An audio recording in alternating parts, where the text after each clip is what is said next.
I'd just lost my job 2 weeks before Christmas. The last paycheck barely covered rent, but I wasn't worried after all I'd spent 5 years paying off my parents' $60,000 debt. I thought family meant love, loyalty, and gratitude. I was wrong. That night the house sparkled with lights I had paid for. My father carved the roast, my mother bragged about her new bracelet, and the guests laughed as if nothing in the world could touch them. Then she said it, her voice cutting through the laughter like glass. "Stop asking for money, Clara. It's embarrassing." The room went silent. Even the music paused. My father nodded, adding, "You need to learn to stand on your own 2 feet." I stared at the people I had sacrificed everything for, their perfect smiles, their perfect table, their perfect lies. And then, I smiled too. "You're right," I said softly. What they didn't know was that every credit card, every mortgage payment, every car lease in this house was tied to one account, mine. So I reached for my phone under the table and sent a single text to my bank. "Stop all linked payments." Their $60,000 debt reappeared within minutes. Their phones started buzzing. Their smiles faded. By the time dessert was served, their world had already begun to crumble, and that was only the beginning. My name is Clara Morrison. I'm 35 years old and have been an accountant for almost a decade at a mid-sized firm in Portland. People at work call me reliable, organized, calm, under pressure. What they don't know is that every spreadsheet I balance and every late night I spend checking figures is less about ambition and more about survival, mine and my parents'. I live in a 1-bedroom apartment that always smells faintly of coffee and paper dust from my files. It's small, tidy, and if you didn't look too closely, respectable. The truth is, there's nothing left to make it a home. No vacations, no savings, no luxuries. Every month, like clockwork, I send $3,000 to my parents' account. It started when Dad's business temporarily struggled 5 years ago. Temporary became indefinite, and my life since then has been a string of quiet sacrifices stitched together by guilt. People assume I'm single because I'm married to my career. I let them believe that. It's easier than admitting I can't afford a dinner date without wondering whether the electricity bill will clear. At the office, I wear pressed blouses and a calm smile. No one knows that beneath the desk, I've calculated how long I can survive on instant noodles before the next payday. Tonight, I sit by the glow of my laptop reconciling the last of the firm's December accounts. Numbers blur after a while, columns of other people's money, each dollar properly placed where it belongs. I almost envy them, these faceless clients whose finances make sense. When I finally close the last file, I open my personal banking app, something I've been avoiding for days. The number at the bottom of the screen confirms what I already felt in my bones: 0. My savings account drained completely for the first time in 5 years. I lean back in the chair, the hum of my old heater filling the silence. The fridge in the kitchen ticks softly. It's mostly empty except for a carton of milk past its date and a jar of mustard. I'd skipped groceries this week to cover what Dad called an emergency car repair. He didn't specify the details, but the message had come with that familiar tone of expectation, the one that said, "You know what to do, Clara." I click over to my email. 47 unread messages from Mom. The subject lines are cheerful in that particular way she uses when she wants something. Christmas plans. Big news from the family. Tiny favor, honey. I open the first. It's a long paragraph about how the neighbors are hosting their annual holiday party and how it would mean so much to show them we're doing well this year. The phrase "doing well" means something different in our family. It means Clara will handle it. Every message follows the same rhythm, a family update wrapped around a request. Your father's back is acting up, so he's using the car more. Maybe you could cover the gas this month. The holiday lights need replacing. Ours looks so dull next to the Hendersons. We'll reimburse you once Dad's bonus comes through. The bonus that never exists. I scroll through the thread, each new email heavier than the last, until they blur into one long demand disguised as affection. For a moment, I picture Mom sitting at her kitchen table typing on her tablet with manicured nails. I probably paid for smiling as she writes. The clock on my wall reads 9:42 p.m. Outside, snow drifts down beneath the orange glow of the streetlights. I used to love winter. It used to mean hot chocolate and family movie nights and the smell of pine. Now it means extra heating bills and more calls asking for a little help just until January. I glance at the photo on my desk, a snapshot from 3 Christmases ago. My parents are standing in front of the tree arms around each other, while I stand slightly off to the side holding a wrapped gift. Mom's smile is radiant, Dad's eyes confident. No one looking at that picture would guess that I was the one who'd paid for everything in it: the decorations, the gifts, the catered meal, even the new sweater Dad wore for the photo. That night when they toasted to family unity, I remember thinking how love can feel a lot like debt when it's one-sided. I reach for the coffee cup beside my computer, find it empty, and laugh softly. The sound is brittle, the kind that comes from exhaustion more than amusement. I've spent so long making sure everything adds up for everyone else that I stopped keeping track of what it was costing me. A draft blows through the window pane. I pull my cardigan tighter and stare again at the 0 on the screen. It's not just money that's gone, it's 5 years of saying yes, of pushing my own dreams further down the list. I'd planned to buy a small house before 40. At this rate, I'll be lucky if I can keep this apartment through spring. My phone lights up with a new message from Mom. "Don't forget, darling, your father's car insurance renews next week. He says you know the account details." A cheerful exclamation point like she's sharing good news. I don't even feel angry anymore. Just tired. Tired in a way that seeps into the bones. I think about replying something sharp and honest, maybe for the first time, but the words dissolve before they reach my fingers. What would I even say? That I'm broke, that I've been skipping meals so their credit score stays intact, that I don't remember what it feels like to buy something just for myself. Instead, I close the message and stare at the spreadsheet still open behind it, neat, balanced, orderly. My entire life has been one long attempt to balance people who only take. Somewhere in the distance, a siren wails, echoing off the quiet buildings. I look around my dim apartment, the shadows stretching across the walls like unpaid bills. My laptop pings with a new notification from the company server. Incoming email. Company-wide announcement. I frown, click it open. The subject line stares back at me in bold letters, "Urgent restructuring announcement. Please read immediately." The email notification blinked at the corner of my screen like a warning light I didn't want to see. I clicked it open, heart thudding, and began to read. The words blurred together at first: corporate restructuring, budget alignment, position redundancy, but the message was clear. My role had been eliminated, effective immediately. 2 weeks severance, access to career transition services, and a polite reminder to return company property by Friday. It was written in that sterile corporate tone that tried to sound empathetic, but landed like ice.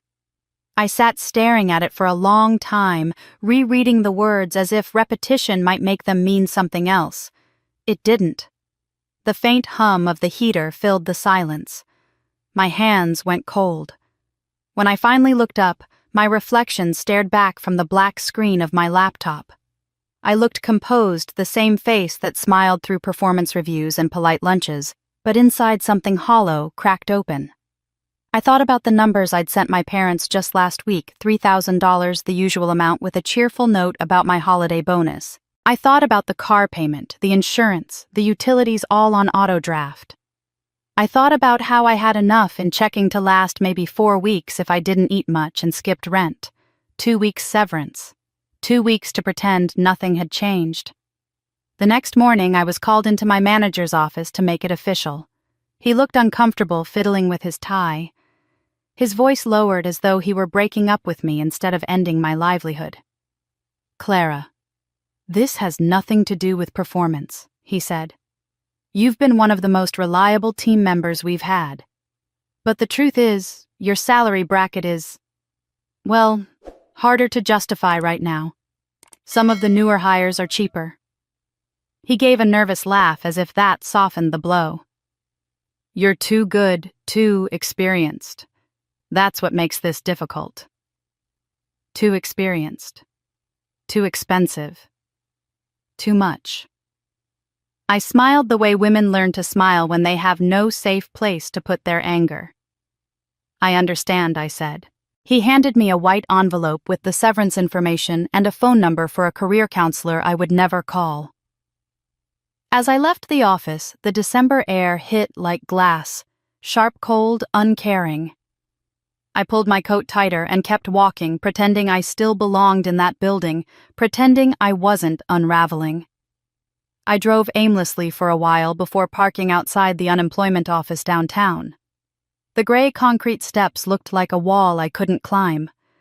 Through the glass doors, I saw people sitting in plastic chairs, clutching folders, faces drawn with exhaustion. My reflection hovered over theirs in the glass blouse slacks, the look of someone who should be okay. I couldn't make my feet move. I couldn't bear the idea of walking in there and saying it out loud, "I've lost my job." Because saying it meant it was real, and once it was real, I'd have to tell my parents. I pictured my mother's reaction, the way her voice would rise equal parts disbelief and accusation. "What do you mean they let you go?" "Clara, were you late again? You're too quiet in meetings. That's probably why." She'd turn to my father seeking agreement, and he'd sigh in that disappointed way of his. "We told you to be more assertive," he'd say. "Maybe this will teach you to take responsibility." The thought made me feel smaller than I'd felt in years. I stayed in the car watching the world move past me through the windshield. Across the street, a man in a Santa costume rang a bell for donations. The sound was cheerful, relentless. I turned off the radio to escape it. My phone buzzed with a calendar alert, monthly transfer to R. Morrison, $3,000 due. The words might as well have been carved into my skin. I leaned my head back against the seat, staring at the ceiling of the car, willing myself not to cry. By afternoon, the sun had disappeared behind a blanket of clouds. I drove to a nearby park, sat on a bench, and pulled out the severance envelope. 2 weeks of pay, minus taxes. It wouldn't even cover next month's support. The irony wasn't lost on me. I'd been too valuable to keep too generous to save myself. My parents were probably sitting at their country club right now, ordering wine I'd unknowingly paid for, while I debated whether I could afford lunch. Later that evening, I checked social media and saw the familiar tag Mom's latest post from the club. There she was, standing beside my father in front of a Christmas tree twice the size of my apartment.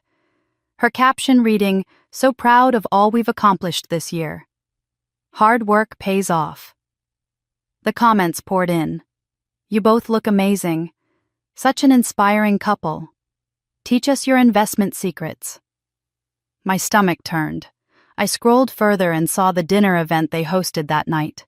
Crystal glasses, roast duck, my father mid-laugh as he told one of his rehearsed stories about turning a profit in the market. They looked radiant, successful, untouchable. The very picture of prosperity built entirely on my silence. I set the phone face down on the counter. The lights in my apartment flickered briefly. I hadn't paid the electric bill yet. The irony made me laugh under my breath, a small, bitter sound. For 5 years, I'd built their image like an accountant builds balance sheets, precise, invisible, thankless. I was the scaffolding that held their empire upright, and now that the foundation was cracking, they were still smiling for the camera. I tried to draft a resume update but couldn't find the words. Everything sounded hollow. Experienced accountant seeking new opportunities. Translation: I can fix everyone's books but my own life. Instead, I opened my budgeting app, adjusted a few numbers, and decided to stretch the severance across January. I would keep sending money at least for 1 more month. If I stopped now, they'd ask questions, and I wasn't ready for the blame that would follow. I'd rather starve quietly than hear my mother say, "Clara, you should have managed your finances better."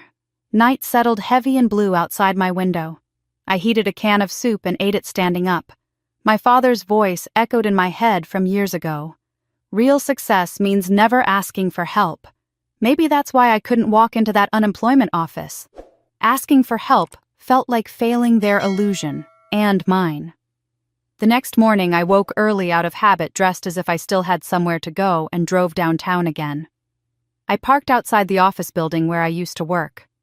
People were walking in with coffee cups, badges swinging from their necks, laughter spilling out into the cold. I watched them disappear through the glass doors and felt like a ghost, a shadow of a life I used to have. My phone rang. It was Maggie, my best friend since college, her voice warm and steady. "How are you holding up?" she asked. I wanted to lie, but the truth slipped out instead. "I feel like I've been erased." She was quiet for a moment before saying, "You've carried everyone for so long, Clara.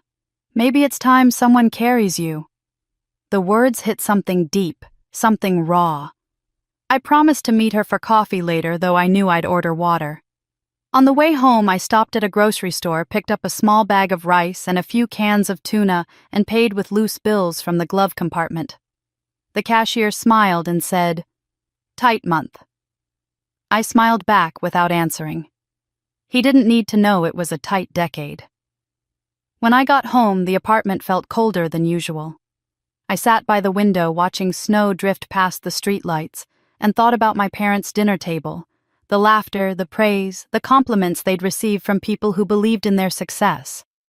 I imagined Mom raising her glass, toasting to family values, while Dad bragged about his smart investments. None of them would ever guess that the only investor in that family was the daughter eating rice alone in a dark apartment. I wanted to call them to shout the truth down the line, but the words stuck in my throat. Love mixed with resentment until it became something unrecognizable. I couldn't destroy their fantasy, not yet. Maybe I still needed to believe in it myself just a little longer. So I opened my laptop and scheduled the next transfer using the severance money I should have saved. My hand hovered over the mouse before clicking confirm. One more month. One more performance. The screen blinked as the transaction processed a quiet confirmation that I'd chosen illusion over honesty again. I closed the laptop and leaned back in my chair, too tired to cry. My phone buzzed beside me. For a split second, I thought maybe it was a recruiter, a friend, a sign of hope. It wasn't. It was a text from Mom. "Don't forget $500 extra for Dad's Christmas golf membership. It's tradition." The text about the golf membership still glowed on my phone long after I'd read it. I'd left it sitting face up on the kitchen counter, as if ignoring it might make it disappear. It didn't. By the next morning, I was back in my car with a notebook full of job listings, trying to convince myself that everything was still under control. It had been almost 2 weeks since I'd lost my job, and somehow I was still pretending to have one. Every day, I left my apartment at 8 sharp, just like always dressed in my office clothes and carrying my laptop bag. To anyone watching, I looked like a woman heading to work. In reality, I was driving to the city library. The library had become my office, my refuge, and my disguise. It was quiet enough to think and anonymous enough that no one asked questions. I'd pick a table near the window, open my laptop, and spend hours filling out online applications, tailoring cover letters, and refreshing my email for responses that never came. I told myself it was temporary, that I'd land something soon, but each passing day made the silence heavier. Between applications, I'd scroll through job sites and think about the steady salary I once took for granted. Now even a part-time accounting clerk job felt like salvation. After the first week, I scheduled 3 interviews, 2 over video, 1 in person. For the video calls, I booked one of the small conference rooms at the library and angled the camera carefully so no one would notice the public computers behind me. I wore my best blazer, straightened my hair, and forced a smile that didn't reach my eyes. Yes, I'm currently employed, but exploring new opportunities, I told each interviewer, the lie rolling off my tongue smoother each time. The in-person interview went no better. The hiring manager smiled sympathetically when she said they'd gone with someone more junior. It was the same story everywhere: too experienced, too expensive, too much of what companies no longer wanted. By the second week of December, my checking account had shrunk to the kind of number that made me dizzy to look at. Rent was due in 3 weeks. I'd already sent my parents their payment and the extra $500 for the golf membership. The severance had vanished faster than I could process. The next morning, I opened the small velvet box that had been sitting untouched in my dresser drawer for years. Inside lay my grandmother's jewelry, 3 rings, a delicate bracelet, and a pair of earrings she'd worn every Christmas. I'd promised myself I'd never sell them. but promises didn't buy groceries or cover family traditions. The pawnshop owner barely looked up as he examined the pieces. "I can give you 400, he said flatly, as if quoting the weather. I hesitated, touching one of the rings, the gold still warm from my hand. "They're worth more than that," I whispered. He shrugged. "Not to me." I signed the slip, accepted the cash, and walked out with one small locket still in my pocket, the one with David's photo inside. My late fiancé's smile, captured in that tiny circle of glass, was the only thing I couldn't part with. Selling everything else felt like losing the last threads of family I had left. Back home, the refrigerator hummed weakly when I opened it. A bag of rice, a can of beans, and half a stick of butter stared back at me. I boiled water for instant coffee and sat at the kitchen table staring at the locket between my fingers. I remembered how David used to joke that I'd end up running my own firm one day. "You're the smartest person I know, Clara," he'd say, his eyes full of certainty. I wondered what he'd think now if he could see me rationing rice and pretending I still had an office to go to. That afternoon, Mom called. Her name flashed across the screen with the familiar floral ringtone I once thought was cheerful. I hesitated before answering. "Hi, Mom," I said, forcing brightness into my voice. "Oh, good, you're home early," she chirped. I glanced at the clock. It was nearly 7. I angled my phone so the camera showed the blank wall behind me, hiding the empty shelves and unwashed dishes. "Just finished a long day," I said. "We're so proud of you," she went on. "Your father says you're lucky to have such a stable job during times like these." I bit the inside of my cheek until I tasted blood. She didn't notice. "Anyway," she continued, "did you hear the Hendersons bought a new SUV third car in 2 years? It's ridiculous. Your father and I were just saying we're falling behind in appearances. Maybe we should trade the sedan for something newer, people talk, you know." Her laugh rang sharp and oblivious. I stared at the cracked tile on my floor and murmured, "You shouldn't worry about appearances." She sighed dramatically. "Clara, you don't understand. Reputation is everything. If people think we're struggling, they'll treat us differently." The irony made my stomach twist, but I said nothing. She chatted for another 10 minutes about the club's Christmas party and how Ruth was bringing homemade eggnog this year. When we hung up, I sat staring at my reflection on the black phone screen, her voice still echoing in my head. The next morning, I tried to focus on job applications again, but my thoughts drifted. Every financial decision I'd made for years had revolved around keeping them comfortable, maintaining their image. Now, as the snow piled outside my window, I realized I had no image left for myself. Around noon, I decided to call the bank to check on my credit report, hoping to see if I could qualify for a small personal loan to bridge January. The woman on the line hesitated when she pulled up my file. "There's a note here," she said. "A verification request from a local country club listed under your name. It says Robert Morrison provided your information as a reference for a line of credit." My heart sank. "I never authorized that," I said quickly. She apologized and offered to flag it for review, but the damage was already done. I hung up feeling like I'd been punched in the chest. My father was using my name again. That night I lay awake staring at the ceiling. The quiet was so thick it pressed against my ears. I thought about the years I'd spent being their invisible safety net, the endless justifications, the lies I told myself that it was only temporary. It hit me that the silence wasn't just mine, it was inherited, a legacy passed down from them. We all played our parts. They lied to the world about their success, and I lied to them about my stability. Together we built a house of mirrors where truth couldn't survive. The next day I went back to the library more out of habit than hope. The same worn chair by the window, the same hum of fluorescent lights overhead. Outside, kids were throwing snowballs, laughing, as if the world wasn't falling apart. I envied their noise. My phone buzzed twice during the afternoon, one spam call, one message from Mom reminding me to pick a nice gift for Dad's secretary, because appearances matter. I didn't respond. My focus drifted to the clock on the wall, counting down the hours until the library closed.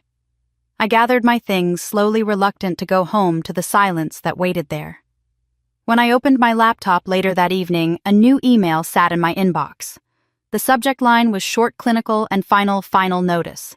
Health insurance cancellation in 48 hours unless payment received. For a long moment, I just stared at it. The room seemed to tilt slightly as if the floor beneath me had shifted. My fingers hovered over the keyboard, but there was nothing left to type. The email about the insurance notice stayed on my screen long after I'd stopped reading it. My eyes burned from staring, but I couldn't bring myself to close the laptop. It felt like one more thread slipping loose from a life I'd spent years keeping stitched together. I finally shut the computer, promising myself I'd deal with it tomorrow. The next morning, the promise was replaced by a new demand, an ivory envelope wedged under my apartment door. My mother's handwriting looped across the front in perfect cursive. For our wonderful daughter, Clara. Inside was an invitation printed on thick cream paper with gold lettering. It wasn't just a family dinner, it was a production. You are cordially invited to our annual Christmas celebration. It read with RSVP instructions, a dress code, and a note that the evening would be documented for Ruth's holiday series on inspiring American families. Ruth was the town's local celebrity, a lifestyle blogger who filmed charity events and country club luncheons, always ending her videos with a sentimental line about gratitude. My parents adored her. She had filmed their anniversary party last spring and called them an example of old-fashioned values in a modern world. I ran my fingers along the raised gold print. There was no question of whether I'd go. In our family, absence wasn't tolerated. It was interpreted as rebellion.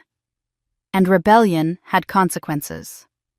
I placed the invitation on the counter beside a stack of unopened bills and tried to decide how I'd afford the trip home, let alone a suitable gift or dish to bring. That night, I emptied my wallet. $217 left, most of it in crumpled tens. I went to the nearest grocery store and walked the aisles, slowly calculating as I went. Everything looked too expensive. Eventually, I found a discounted box of frozen eclairs, 16 small pastries that looked fancier than they cost.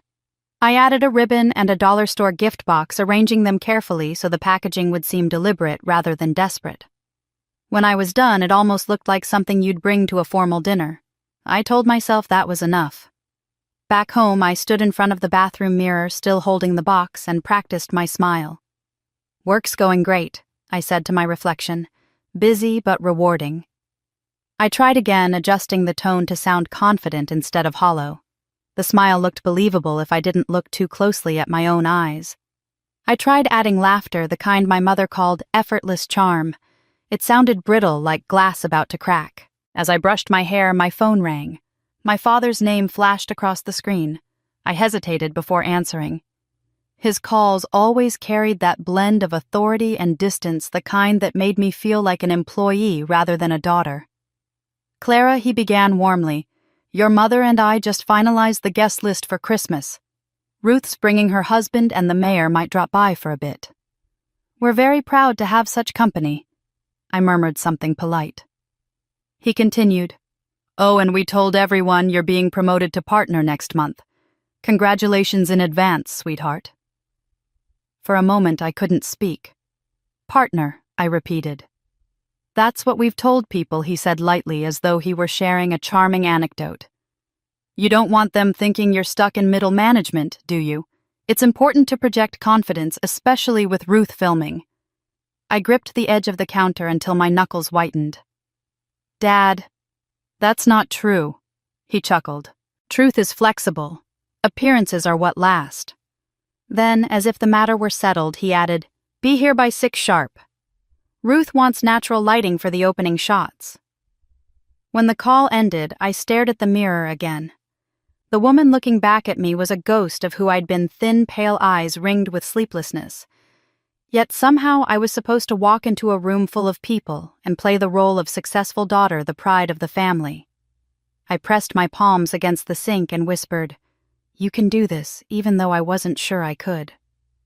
Later that evening, I met Maggie at a small cafe near the library. The air smelled of cinnamon and espresso, and the hum of quiet conversation wrapped around us like warmth. She'd been my friend since college, the only person who saw through the mask I wore. "You look exhausted," she said as soon as I sat down. I forced a laugh. "That's just the season.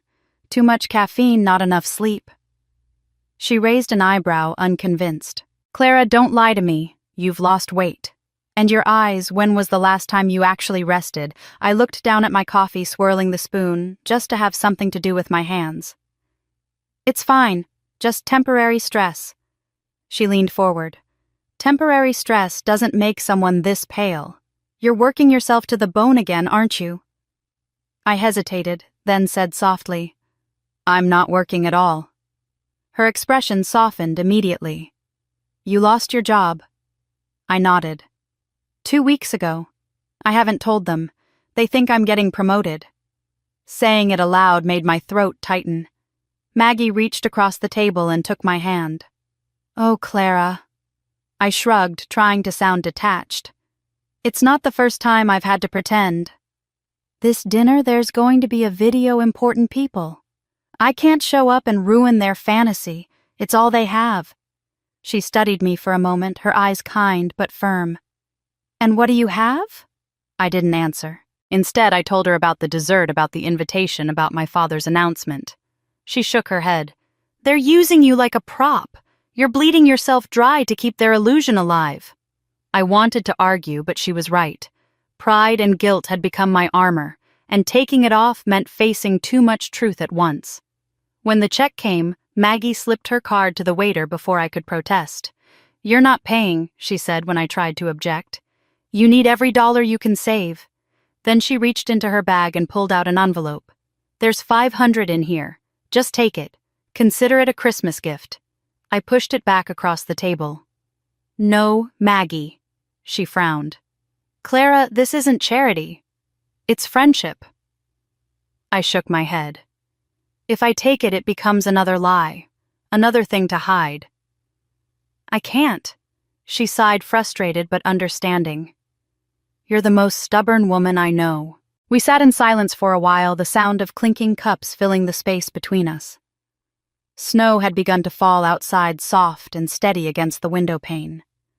Finally, she reached across the table again and squeezed my hand. Her voice was gentle but edged with steel. "If they hurt you again at that dinner, promise me you'll finally fight back." Maggie's words followed me all the way down the highway, echoing in my mind like a quiet drumbeat. "If they hurt you again at that dinner, promise me you'll finally fight back." I had promised, but the truth was, I didn't know what fighting back even looked like anymore. The closer I got to my parents' house, the smaller I felt.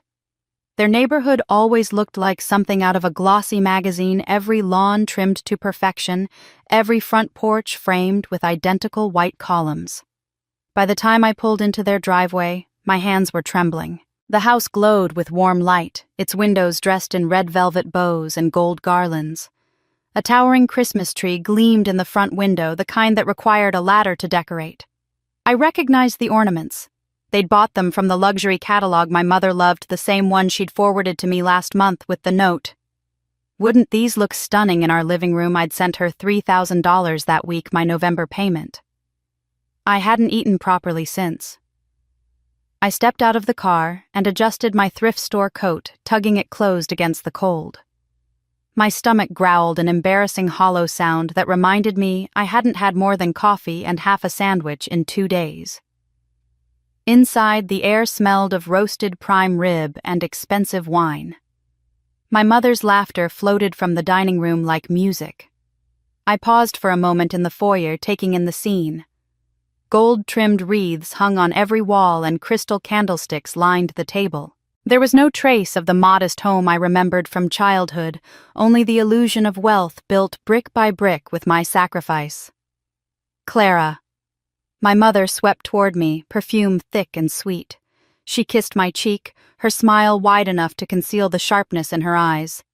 "You look wonderful, darling. Everyone's so excited to see you. Ruth is here filming already. You know Ruth, the influencer I told you about. She's doing a feature on families who embody American success stories. Isn't that delightful?" I nodded, forcing a smile. "Of course." She barely paused to register my answer before ushering me into the living room. It was full of people, neighbors, acquaintances, a few I didn't recognize. And there was Ruth standing in the center of it all, holding her phone on a small gimbal, narrating into the lens as if she were reporting from a red carpet event. "And here we are," she said, her voice sugary and bright with the Morrison family. An example of what hard work, discipline, and family values can achieve. I swallowed hard, my throat tight. The phrase hard work struck me like a cruel joke. My mother beamed as Ruth turned the camera toward her. "Oh, we've just been blessed," she said, draping an arm around my father. "Robert has always been such a brilliant investor, and Clara, our daughter, is doing incredibly well. She's being promoted to partner next month." Laughter and applause rippled through the room. I stood frozen, caught between humiliation and disbelief. Partner. The lie had a life of its own now. Ruth turned the camera toward me for a second, smiling, then moved on to film the dining table. My father intercepted her, lifting his new set of golf clubs with theatrical flair. A small indulgence, he said proudly, earned through years of careful saving and smart financial planning. I stared at the clubs gleaming under the chandelier's light and felt my chest tighten. Careful saving. I thought about the medical checkup I'd canceled last month because I couldn't afford the copay. I thought about the prescription I'd stopped refilling. My father's voice boomed with practiced confidence as he talked about investment returns and long-term planning words he'd never used, except when convincing me to send more money. Dinner was announced soon after. The dining room looked like a magazine spread, white linens, silver flatware, and a centerpiece of fresh poinsettias. I took my seat beside my mother directly across from Ruth and her husband, who were already setting up a small tripod for their phone. My father carved the prime rib, the aroma rich and heavy. My stomach twisted with hunger, but I took only a small piece. I didn't want anyone noticing how desperately I wanted to eat. As plates were passed around, Ruth asked questions for her audience. "So, Robert, tell us, what's your secret to maintaining such a strong, successful family?" My father chuckled. "Mutual respect," he said smoothly. "And sacrifice. We've always believed in supporting each other no matter what." I nearly choked on my water. My mother smiled at me, then a warning flicker in her eyes. "Clara never asks for anything," she said proudly, patting my hand. "She's independent, responsible, the kind of daughter any parent would dream of. We've been very blessed." I wanted to laugh, but it caught in my throat as a sharp ache instead. I knew exactly how much she'd been blessed with my money, my time, my silence. The same woman who once called me ungrateful for sending a payment a week late was now celebrating my virtue in front of strangers. I looked down at my plate, forcing my expression to stay neutral. Someone at the table complimented her bracelet. "It's stunning, Linda," a woman said. "Is that new?" My mother lifted her wrist, the diamond catching the light. "Oh, just a little something from last year's Christmas bonus," she said lightly. My heart stuttered. That bonus had been mine, $2,000 I'd earned after months of overtime sent directly to her because she claimed their roof needed repairs. The roof looked perfectly fine. Ruth leaned forward, eyes gleaming. "It's wonderful to see families who still honor tradition," she said. "So many people forget where they came from. You all make it look effortless." My mother nodded gracefully. "It's about values. We taught Clara that success means giving back. She's been such a blessing to us." I could feel heat rising in my face. I wanted to stand to tell them the truth, that my success had been spent keeping this illusion alive, that every candle, every decoration, every sip of their wine was bought with my exhaustion. But I stayed silent. My mother's hand rested on mine again, gentle but firm, a silent command to play my part. Dinner went on, conversation flowing like expensive champagne. I barely tasted the food. The laughter around me sounded distant, hollow. Ruth moved around the table with her phone, capturing snippets of laughter, a toast from my father. Then she turned to me, her smile wide and eager. "Now," she said, raising her phone to eye level, "let's hear from the successful daughter about supporting family values." Every head turned toward me. The room went quiet except for the faint hum of Ruth's camera. My pulse thudded in my ears. My mother's smile tightened, her eyes gleaming with expectation. I opened my mouth, but for a moment no words came at all. The silence that followed Ruth's invitation stretched longer than it should have. Every eye was on me, waiting for something polished, something that fit the script my parents had already written. My mother tilted her head slightly, smiling as if to say, "Go on, dear," while my father leaned back in his chair, proud and expectant. I felt my pulse in my throat, the weight of every false word I'd ever spoken pressing down on me. I forced a small laugh. "Well," I began, "my voice unsteady work has been interesting lately. I've actually been thinking about a career change." The moment the words left my mouth, the air shifted. My mother's smile froze, her eyes sharpening like glass. "A career change," she said, her tone light but edged. "Oh, Clara, don't be dramatic." She turned toward the guests, her voice rising just enough to fill the room. "She's always saying things like that when she's stressed. You know how young professionals are?" I tried to laugh along to soften the tension. "It's just something I've been considering," I said carefully. After so many years in accounting, I thought maybe I'd explore. Linda cut me off before I could finish. "Actually," she said brightly, "what Clara means is that she's been hinting about some money troubles." The words hit me like a slap. The table went still. I could feel the guests' attention shift toward me, curiosity flickering in their expressions. My mother smiled sweetly as though she were confiding something endearing.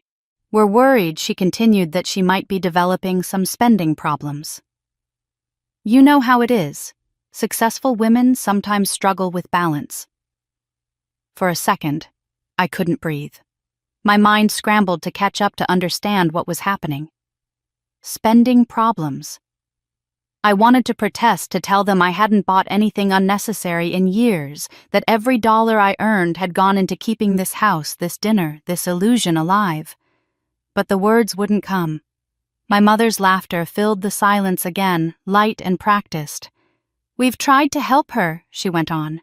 "We even talked about setting up a little saving system for her." "Isn't that right, Robert?" My father looked up from his plate, his expression solemn in the way he used when he wanted to appear wise. "Young people today," he said, shaking his head, "they don't understand hard work the way we did. Everything comes easy, and when it doesn't, they panic." He looked directly at me, then his gaze steady, almost pitying. "We've always told Clara that money doesn't grow on trees. Maybe now she'll finally learn." I felt heat crawl up my neck, a mix of shame and disbelief. The guests nodded in quiet agreement, murmuring about the pressures of modern life. One woman across the table said softly, "You're lucky to have such caring parents, dear. Not everyone looks out for their children like that." I wanted to scream. Caring. These were the people who had drained me dry, who built their reputation on my labor, and now they were painting me as the irresponsible one. I could feel Ruth's camera lens on me, recording everything. Ruth's voice broke through the hum of conversation. "It's always inspiring," she said with a sympathetic smile, "to see even successful families deal with real-life challenges. It reminds viewers that no one's perfect." She aimed her phone directly at me. "Clara, I think a lot of people watching will relate. Would you like to say something about learning balance?" I stared at her, stunned. My mother chimed in before I could answer. "Actually," she said cheerfully, "I've got something perfect for that." She reached under the table and pulled out a neatly wrapped package, setting it in front of me with a proud smile. "We wanted to give this to you tonight, sweetheart."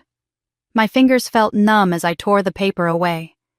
Inside was a book, its title embossed in bold letters, "Financial Responsibility Building Healthy Habits for a Stable Future." I froze, staring at the words until they blurred. The laughter around the table felt distant, muffled, like it was happening in another room. My mother's voice carried through it all. "We just thought it might help," she explained to the guests. "It's so easy to lose perspective when you're young and ambitious. We're trying to teach her independence. That's what family does, isn't it?" The guests nodded approvingly, one man even clapping softly. "That's wonderful parenting," he said. My father smiled as though he'd just received an award. "We believe in tough love," he said proudly. The camera caught it all. My mother's smile, my father's lecture, the approving glances from strangers who would leave here believing I was some reckless woman who couldn't manage her own life. I wanted to get up to walk out, but my body wouldn't move. My hands were gripping the edge of the table, knuckles white. The smell of the prime rib turned my stomach. Ruth lowered her phone slightly, perhaps sensing the tension but unwilling to miss a single frame. "It's so brave of you to share this," she said, her voice dripping with artificial warmth. Viewers love seeing families who support each other through challenges. I looked at my mother, then really looked at her. Her face glowed under the chandelier, every line carefully arranged into the expression of a proud, patient matriarch. But her eyes, those cold, sharp eyes, watched me like a hawk waiting for weakness. She enjoyed this, the control, the narrative, the humiliation dressed up as concern. I swallowed hard, forcing a smile that didn't reach my eyes. "Thank you," I said quietly, my voice trembling. "I'll be sure to read it." My mother patted my hand, satisfied. "That's my girl." Dinner continued as if nothing had happened. Conversations resumed, laughter returned, but I heard none of it. The blood roared in my ears. My chest felt tight, my vision slightly blurred. I reached for my water glass and nearly knocked it over. The guests didn't notice, too busy discussing golf scores and vacation homes. I stared down at the book in front of me, the glossy cover reflecting the chandelier's light. Financial responsibility. The irony was almost unbearable. My phone, sitting face down beside my plate, buzzed. Once. Then again. The sound barely registered at first, muffled by the chatter around me. When I finally turned it over, the screen lit up with a new notification. My stomach dropped. Automatic payment to Robert Morrison. Failed. Insufficient funds. The room seemed to tilt slightly. The laughter around me felt suddenly distant, hollow. I stared at the screen, the words burning into my vision, and for the first time all night I let the mask slip. My mother was still smiling for Ruth's camera, but I saw her glance at me just long enough to notice that something had changed. The words on my phone screen seemed to pulse with each beat of my heart. Automatic payment to Robert Morrison. Failed. Insufficient funds. The laughter around me blurred into a dull hum like a distant radio I couldn't tune out. I set the phone face down, forcing my expression to stay neutral. My mother was still speaking, her voice bright and controlled, but I didn't hear the words. I needed air. I needed space. I excused myself quietly, slipping from the table before anyone could stop me. The hallway outside the dining room was dimly lit, the sound of clinking glasses fading behind me. I walked quickly, the heels of my shoes tapping against the hardwood floor, and pushed open the bathroom door. The moment it clicked shut, I exhaled a sound half sigh, half tremor. My reflection in the mirror looked pale, unfamiliar. My pulse raced in my throat as I reached for my phone again. 5 missed calls from an unknown number. Then the voicemail notifications appeared, each one from the bank. My stomach dropped as I listened to the first message. "Ms. Morrison, this is Sarah from Northwest Trust.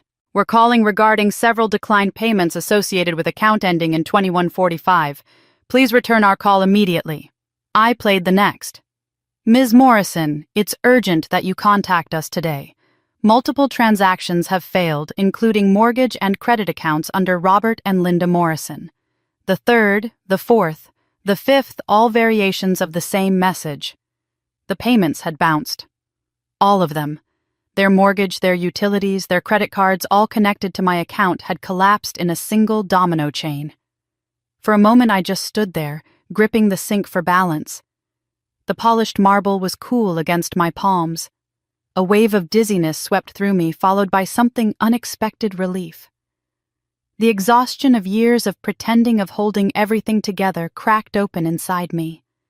For the first time, the silence wasn't something I feared. It was something breaking free. I splashed cold water on my face, trying to steady my breathing. There was no fixing this. The overdraft was too deep, the payments too many. My parents would soon know if they didn't already. I dried my hands, straightened my dress, and stared into the mirror until the trembling in my jaw stopped. Then I walked back toward the dining room. The moment I stepped inside, I knew they knew. My father was hunched over his phone at the table, scrolling rapidly, his jaw tightening with each flick of his finger. My mother leaned close, whispering something sharp that made the corners of his mouth twist. The guests were chatting politely, oblivious at first, but tension rippled through the room like static. My father's face reddened, the color rising to his cheeks. He muttered something under his breath before looking up at me. "Clara," he said, his voice strained. "Can I speak to you for a moment?" I forced a calm smile. "Of course, Dad. Is everything all right?" He gave a short laugh that didn't reach his eyes. "Apparently not. Did you forget to transfer funds this month?" Every muscle in my body tightened, but I kept my tone even. "No, I didn't forget." His jaw clenched. "Then why are we getting notifications about late fees? The mortgage, the credit cards, even the utilities. Everything's—" He stopped himself, glancing toward Ruth, whose phone was still raised, recording the festivities. I could see the panic behind his eyes, the cracks forming in the mask he'd worn for so long. My mother's voice broke in tight with false sweetness. "Robert, please, let's not discuss finances at the table. It's unbecoming." She turned to me, her smile taut. "You'll sort this out first thing in the morning, won't you?" "Dear?" I met her, gaze holding it for a long moment before answering softly. "There's nothing left to sort." For the first time that night, her smile faltered. Around us, the conversation died. The guests sensed something unfolding, something unscripted. Ruth lowered her phone, slightly uncertain whether to keep filming. My father's breathing grew shallow. "What do you mean nothing left?" he asked, voice low. "You've been handling these accounts for years." "I have," I said, "and I've been paying them every bill, every fee, every late notice. But it's over." He opened his mouth to respond, but I didn't let him. "I can't keep pretending there's money where there isn't. You've spent everything I had and I can't cover the lies anymore." A shocked silence spread across the table. Someone coughed softly. My mother's hand darted out, gripping my wrist with surprising force. "Clara," she hissed under her breath, her nails pressing into my skin. "You're embarrassing us in front of important people." Something in me snapped. I looked down at her hand, then up into her eyes. The guests watched, frozen. Slowly, deliberately, I pried her fingers off my wrist and set her hand back on the table.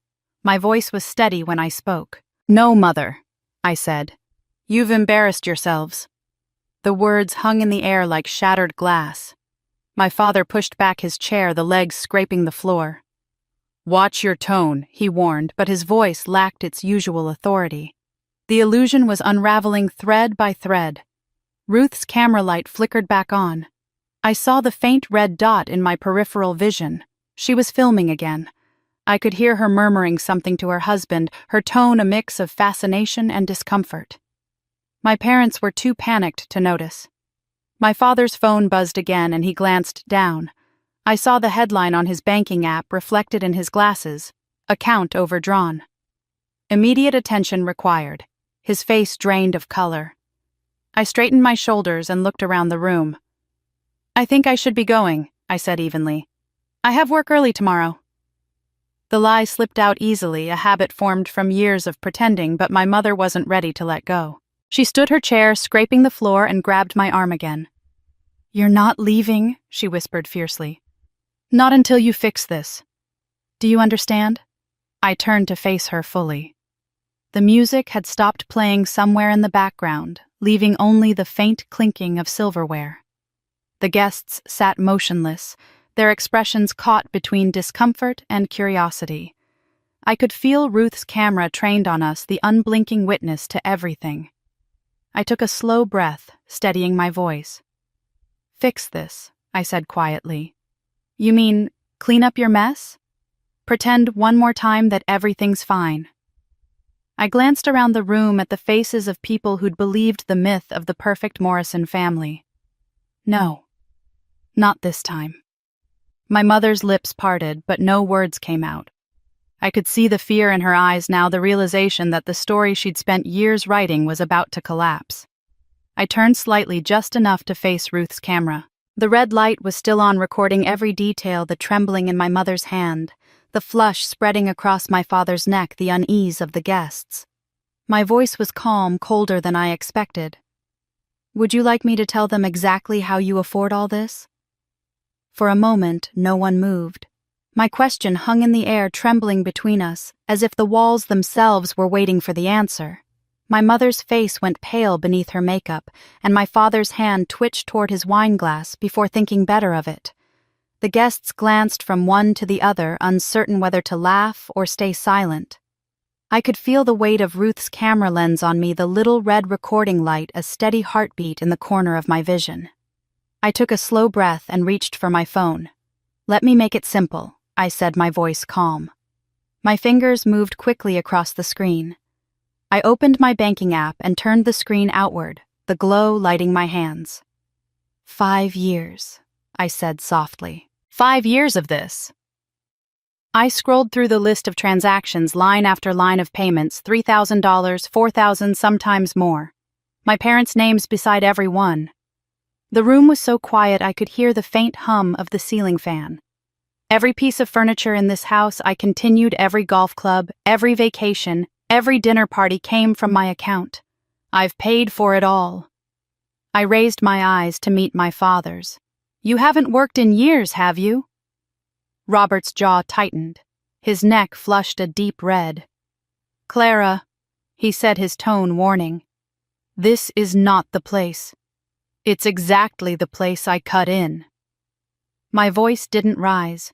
It didn't need to. It was steady, sharp enough to slice through his protest. I turned the phone toward the table again. "Here's the country club membership fee. Here's the payment for the cruise last year. And here's the down payment on the SUV you said you bought with your investment returns." Gasps and whispers rippled through the guests. Someone set down their fork too loudly. My mother blinked rapidly, her hand shaking as she reached for her wine. "Clara, sweetheart," she said, forcing a brittle smile. "You're tired. You've been working too hard, and this isn't what it looks like. Families help each other, that's all." I turned to her. Families don't bleed one person dry and call it help. I swiped again, showing another screen text messages this time. "Do you remember these, Mom? Here's one from last May. If you loved us, you'd transfer it now. We can't keep up appearances without your help." And here's another from August. "Stop being selfish, Clara. We gave you everything. The least you can do is give back." The words filled the screen, cruel and undeniable. My mother's voice cracked. "You're taking those out of context." "Context," I said quietly. "You mean the part where I skipped meals so you could buy matching golf outfits? Or the part where you bragged about your hard work while I sold jewelry to cover your mortgage?" Robert slammed his hand on the table, making the glasses rattle. "Enough. You will not humiliate us in our own home." I met his glare evenly. "You did that yourselves." Ruth's voice broke the silence, soft but audible. "Oh my God," she whispered to her husband, her phone still raised. "It's live. There are 50,000 people watching." The color drained completely from my mother's face. "You're filming this," she hissed. Ruth hesitated, torn between morality and curiosity. "It's already streaming," she admitted. I didn't realize it would go like this." Robert tried to regain control, his politician's smile snapping back into place. "Let's not make a scene," he said smoothly, addressing the room rather than me. "It's true, Clara has helped us financially, but it was temporary. Just family support between generations, nothing more." "Temporary," I repeated, laughing softly. It wasn't bitter. It was startlingly genuine, the kind of laugh that comes when you've run out of fear. 5 years, Dad. That's not temporary. That's dependency dressed up as pride. I turned to Ruth, who looked frozen, her camera still capturing every moment. "Does that sound like smart investing to you?" Linda's voice rose sharp and desperate. "She's having a breakdown," she said quickly. "Work, stress, exhaustion, it's been building for months. You know how ambitious women can be, always pushing themselves too hard. She's imagining things. That did it. Something inside me snapped loose. The laughter came again, this time fuller, realer, like it had been waiting years to escape. The guests looked startled, as if they'd never seen me smile before. A breakdown, I said, still laughing softly. No, Mother, I'm finally seeing clearly.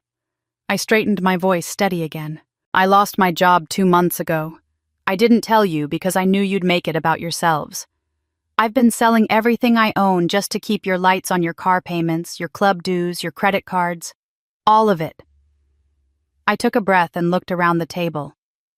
So, if you want to talk about responsibility, maybe start there. The room was silent. Even the clinking of silverware had stopped. My father's mouth opened and closed like he wanted to argue but couldn't find the words. My mother's eyes darted toward Ruth's camera again, then back to me, calculating. You're lying, she said finally, her voice trembling but defiant. You're doing this to punish us because we expected more from you. I looked at her, really looked, and felt something shift inside me. Pity, maybe. Or just the final flicker of what used to be love. You expected everything I said quietly. And I gave it. There's nothing left to take. Ruth's phone chimed softly, a notification cutting through the silence. She glanced at the screen, then whispered, "It's trending." Her husband looked at her in disbelief. People are commenting live. I saw her thumb hover uncertainly over the screen, but she didn't stop recording. My mother rose from her chair, her hands trembling. "This isn't over," she said, her voice cracking. "We'll talk privately." I shook my head. "No more privacy. You built this entire life on lies, and now everyone can see it for what it is." Robert tried once more to salvage the performance. "She's confused," he said to the room, his tone almost pleading now. "She doesn't mean any of this." But no one believed him. The guests sat frozen, caught between sympathy and fascination. Ruth's live stream had captured every word. The air was thick with the sound of their downfall, quiet, suffocating final. Then, just as my father opened his mouth again, the doorbell rang. The sharp chime cut through the tension like a blade. Everyone turned. From the front hall came a voice firm and professional. "Courier service, urgent legal documents for Robert and Linda Morrison." My parents' faces drained of color. For a moment, no one moved. The only sound was Ruth's phone still recording, capturing everything, the frozen guests. My mother's trembling hands. My father's silent dread. And me, standing at the head of the table, finally breathing again. The room fell into stunned silence after the courier's announcement. My father didn't move, his fingers still gripping the edge of the table as if letting go would make it real.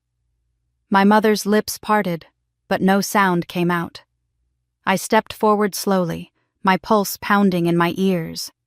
"I'll get it," I said, though my voice sounded distant, detached. The courier, a tall man in a navy jacket, stood at the doorway holding a large envelope. "Delivery for Robert and Linda Morrison."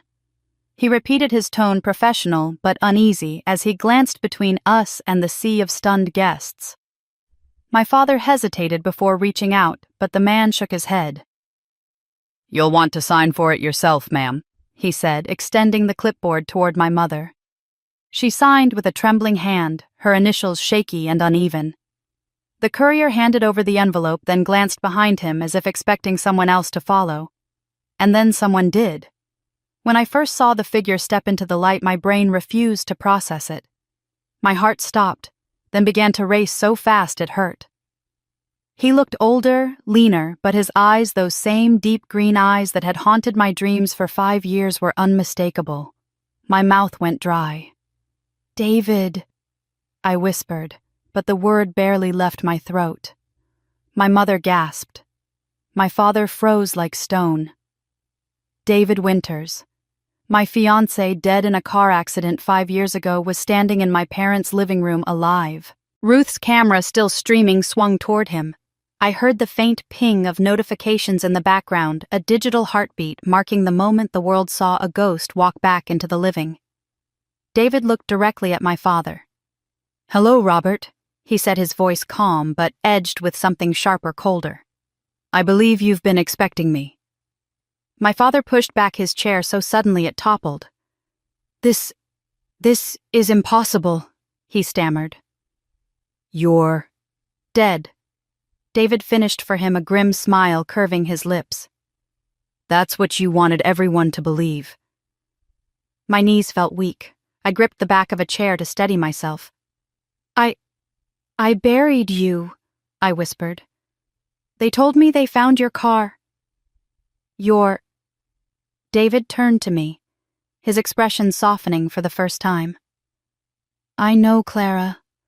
I'm so sorry." I shook my head, tears burning behind my eyes. Why? He looked back at my father. "Because he made me," David said quietly.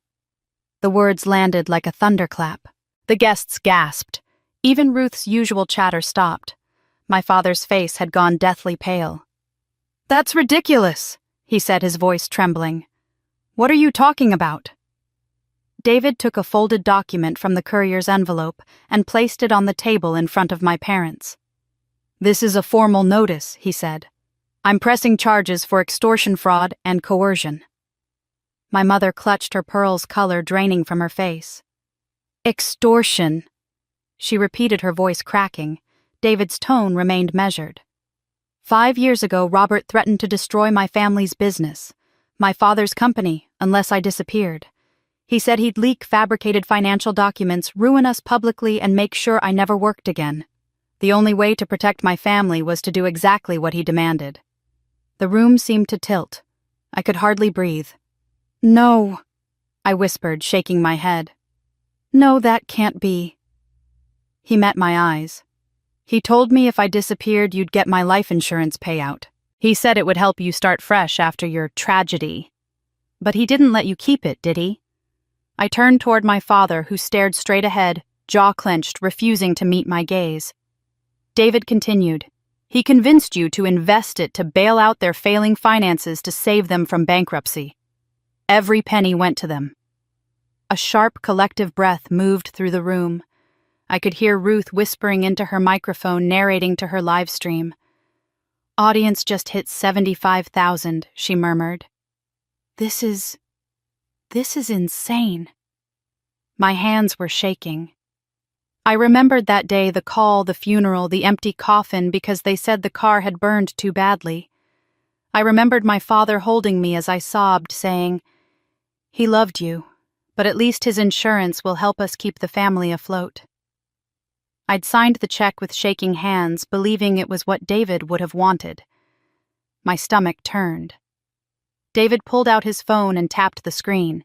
The sound of a recording filled the room, my father's voice unmistakable. "If you want your family to stay out of ruin, you'll disappear. She'll get the payout and I'll handle the rest." Another voice. David's desperate. "You're asking me to lie to her to vanish from her life." My father again. Cold, calculating. "Consider it a business transaction. You're saving everyone." Ruth's audience count jumped again, 80,000, then 90. The entire internet was hearing the truth at the same moment I did. My father lunged forward, shouting, "That's fake." "You edited that." David didn't flinch. "I've had that recording stored in multiple drives, time-stamped and verified. You can tell that to the court." I could barely stand. My mother was sobbing quietly, clutching a napkin like it was a lifeline. The guests, trapped by both shock and morbid fascination, stared in disbelief. I looked at David again, searching for some sign that this was real. "Where have you been?" I asked, my voice small broken. "In Oregon," he said softly. "Under a new name. I built a small business, kept my head down, tried to move on. But I couldn't. Not after what he did to you. I've spent years collecting evidence, waiting until I could prove everything." I sank into a chair, the weight of it all pressing down on me. "All this time," I whispered, "I thought I was grieving you." He nodded, his own eyes shining. "And he let you. He watched you mourn, he watched you fall apart, and he used your pain to keep you under his control. I remembered the sleepless nights, the therapy sessions, the antidepressants that dulled everything but the emptiness. I remembered my mother saying, "You have to be strong, Clara," while quietly taking the money meant to rebuild my life.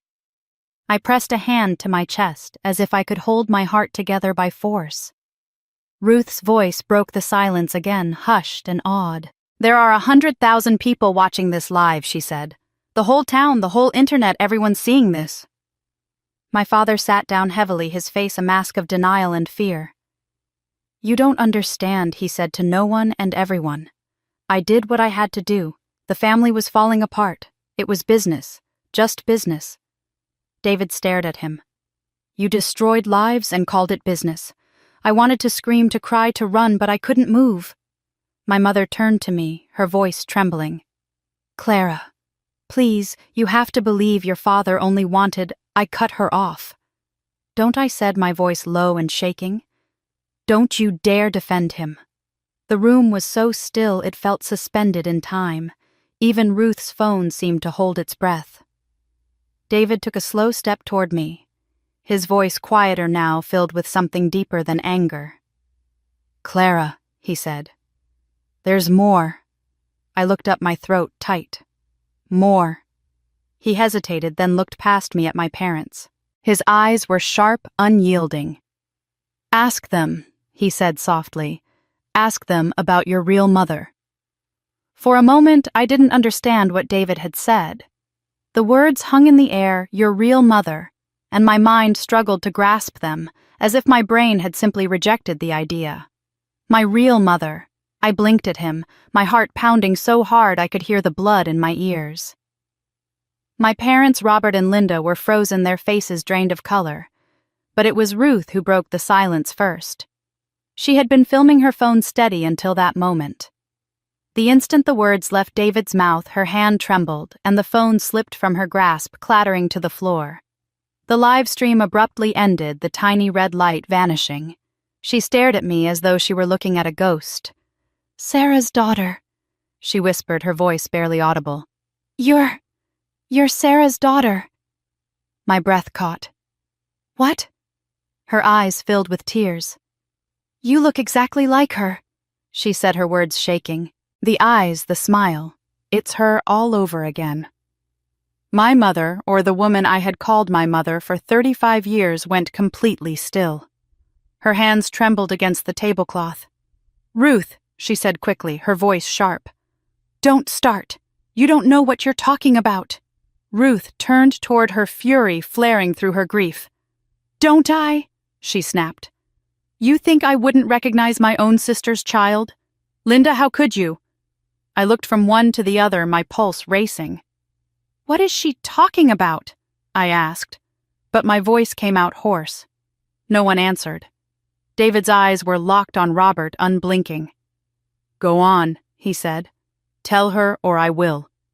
My father's expression hardened the same way it had whenever he was cornered in an argument, like he could will reality into submission through silence.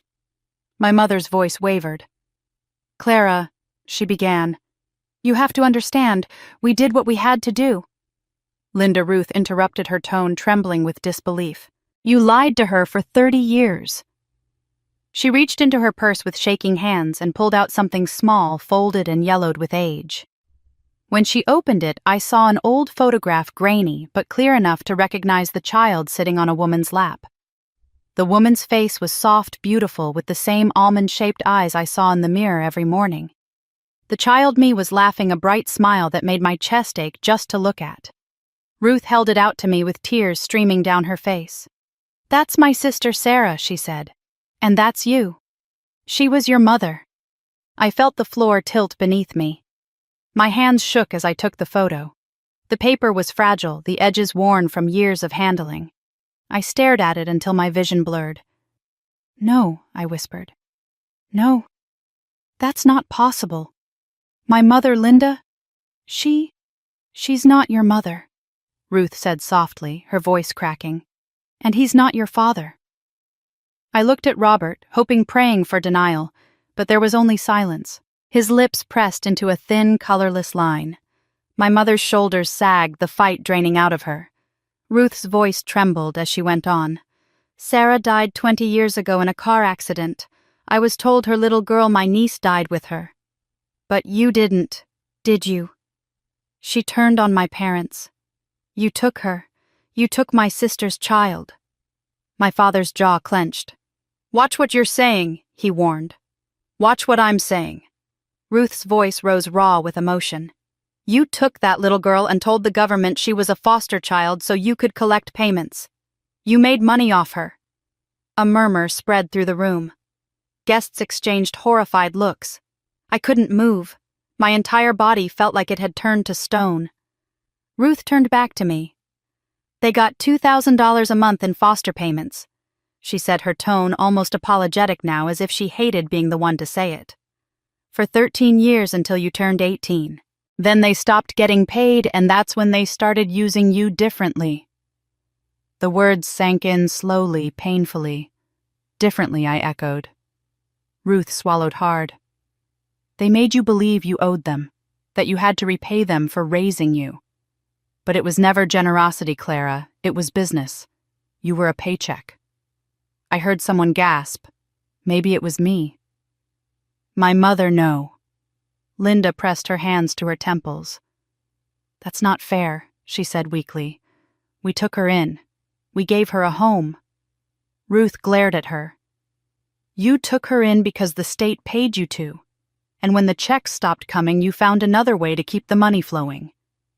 I stared at my parents, at Robert, at Linda, and saw strangers. Every memory I'd ever had twisted and contorted in an instant. The bedtime stories, the school lunches, the "we're so proud of you" speeches at graduations, all of it tainted transactional. I clutched the photograph tighter, the edges biting into my palm. You let me think I was your daughter, I said softly, staring at Linda. All this time. Her eyes filled with tears. We loved you, she said, her voice trembling. We did. No, I said, my throat closing. You owned me. David stood beside me now, silent but solid, his presence the only thing keeping me from collapsing. Ruth's voice softened as she looked at me. Sarah adored you, she said. She used to send me pictures every month. Birthday photos, little sketches you made. She was so proud. She was supposed to bring you to visit that summer, but then... She trailed off, wiping her eyes. After the accident, I was told there were no survivors. I grieved both of you for 20 years. She turned to Robert and Linda again, fury shaking her voice. How could you let me think my sister's child was dead? How could you keep her from me? Robert finally spoke, his voice cold and hard. We did what we had to do, he said. The state needed homes for children. We gave her one. And she turned out fine, didn't she? Successful, educated, better off than most. I couldn't believe what I was hearing. Better off, I repeated. You drained me dry, lied to me about who I am, stole everything, and you think I'm better off. My mother reached for me, her voice breaking. Clara, please. I stepped back, clutching the photograph to my chest. Don't touch me. The air in the room was suffocating. I could feel the eyes of every guest, every silent witness to this grotesque truth. My entire life built on a lie. I wasn't their daughter. I was a foster child they kept for money, a commodity they had turned into a source of income, then guilt, then dependence. Ruth's voice cracked through my spiraling thoughts, trembling with emotion. Clara, she whispered, there's something else you need to know. I turned to her, tears streaming down my face. What more could there possibly be? Her hands were shaking as she reached into her purse again, pulling out another folded piece of paper. Your mother, Sarah, she left you an inheritance. She looked at Robert and Linda, her expression turning to horror. They told me you died in the same accident. For a long moment I couldn't breathe. Ruth's words echoed in my head, overlapping with the rush of blood in my ears. My mother left me an inheritance. They told me you died in the same accident. The photograph in my hand trembled as the room blurred around me. My voice was barely a whisper. An inheritance, I said. But no one answered right away. Ruth nodded, her face streaked with tears. $300,000, she said. Sarah left it in a trust under your name. I remember because she told me herself right before she died. She wanted you to be taken care of no matter what happened.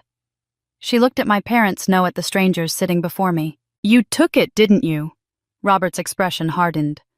Be careful with your accusations, he said coldly. You don't know what you're talking about. Ruth turned to David. You said your lawyer had documents, she said. David nodded grimly. He set his laptop on the table and opened it. The soft blue glow illuminated his face as he connected it to the projector mounted in the living room. I had my legal team subpoena financial records, he said quietly. Everything traced to Clara's trust, her college fund, and her personal accounts. My father's hand twitched toward the laptop. You can't just... But the first image filled the wall behind him. A bank statement dated 20 years earlier titled, The Sarah Thompson Memorial Trust for Minor Beneficiary. Clara Thompson. My maiden name. The amount listed $300,000 glowed like a wound. I felt the air leave my lungs. That's real, I asked. David's voice was steady, completely verified. The funds were deposited after Sarah's estate was settled. You were 4 years old. He clicked again. A second image appeared, withdrawals, each one bearing Robert's signature labeled Guardian Disbursement for Dependent Care. The amounts started small, $1, $200, $900, $2,000. Then they grew $15,000, $30,000, $50,000, until the final line read, Balance, $0. Linda let out a soft whimper. Robert glared at her, but the damage was done. You drained it, I said, my voice breaking. You took everything my mother left me. Robert slammed his palm on the table. I used it for you, he shouted. For your education, your home, your future. David clicked again. A new image appeared, a statement from my old college's financial office. Really, he said. Because according to this, she paid her tuition herself. Every dime, every loan in her name. You didn't spend her inheritance on her education, you spent it on yourself. The next slide appeared, showing a glossy photograph of a golf course under construction. The caption read, Morrison Greens, Grand Opening Projected 2009. I blinked. Morrison Greens. Ruth's face twisted with realization. That ridiculous golf course project you bragged about? She said, turning to Robert. You told everyone it failed because of the economy. Robert's voice was hoarse now. It was an investment. A family investment. David zoomed in on a line item from the bank statement, $210,000 wired to Morrison Holdings, LLC. It wasn't an investment, he said. It was theft. I stared at the projection, the words blurring as tears filled my eyes. My college years flashed through my mind, 3 jobs, endless nights studying the fear of missing rent. I'd asked my parents once about the college fund they'd promised existed. My father had sighed, said it was lost in the market crash. And I'd believed him. I'd believed every word. David kept clicking. Each slide was worse than the last. Tax forms showing Robert receiving disability payments for 2 decades under a chronic heart condition. Doctor's notes confirming his limited physical capacity. And then a photograph Robert at a charity golf tournament swinging a club mid-laugh. You've been collecting disability while golfing, one of the guests murmured, horror in their voice. Robert's face turned purple. Those records are confidential. Not anymore, David said. The doctor who signed those forms, Dr. Harold Rice, was arrested last year for falsifying medical documents. His files list you as a client. Gasps filled the room. Linda clutched her husband's arm, but he shook her off, his breath coming fast and shallow. David's next click shifted the focus. A credit report appeared filled with lines of red. My name was at the top, Clara Morrison. High risk. Accounts delinquent. Dozens of credit cards. Dozens of unpaid balances. What is that? I whispered. David's voice was quiet. They opened cards in your name starting when you were 16. I traced them all back to your parents' address. My stomach twisted. You mean my own mother destroyed my credit before I was old enough to open an account? Linda finally broke down. We needed them, she cried. You were living under our roof, eating our food. You owed us that much. Owed you. My voice rose for the first time. You were getting paid by the government to raise me. You stole my inheritance, and you're telling me I owed you. The guests were silent now, their faces pale. Ruth pressed a trembling hand to her mouth, whispering, Dear God.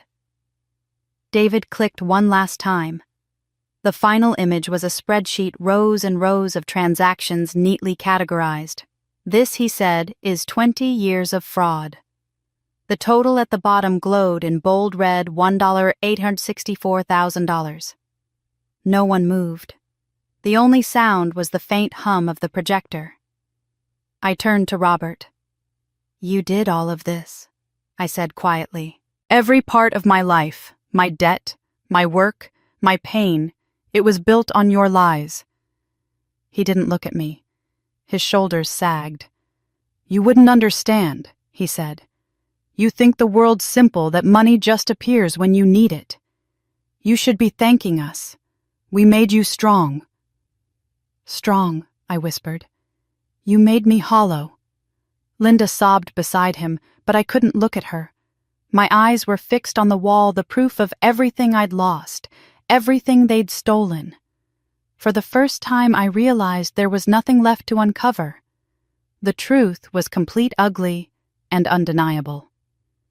Someone in the back of the room shifted uncomfortably. This has gone too far, a voice muttered. Another replied louder, No, it hasn't gone far enough. Then faint at first I heard it. A siren in the distance growing louder with each passing second. Red and blue light flickered faintly through the frosted window. Someone near the doorway turned to the others, their voice trembling. I called 911 15 minutes ago. Every head in the room turned toward Robert and Linda. The sirens drew closer.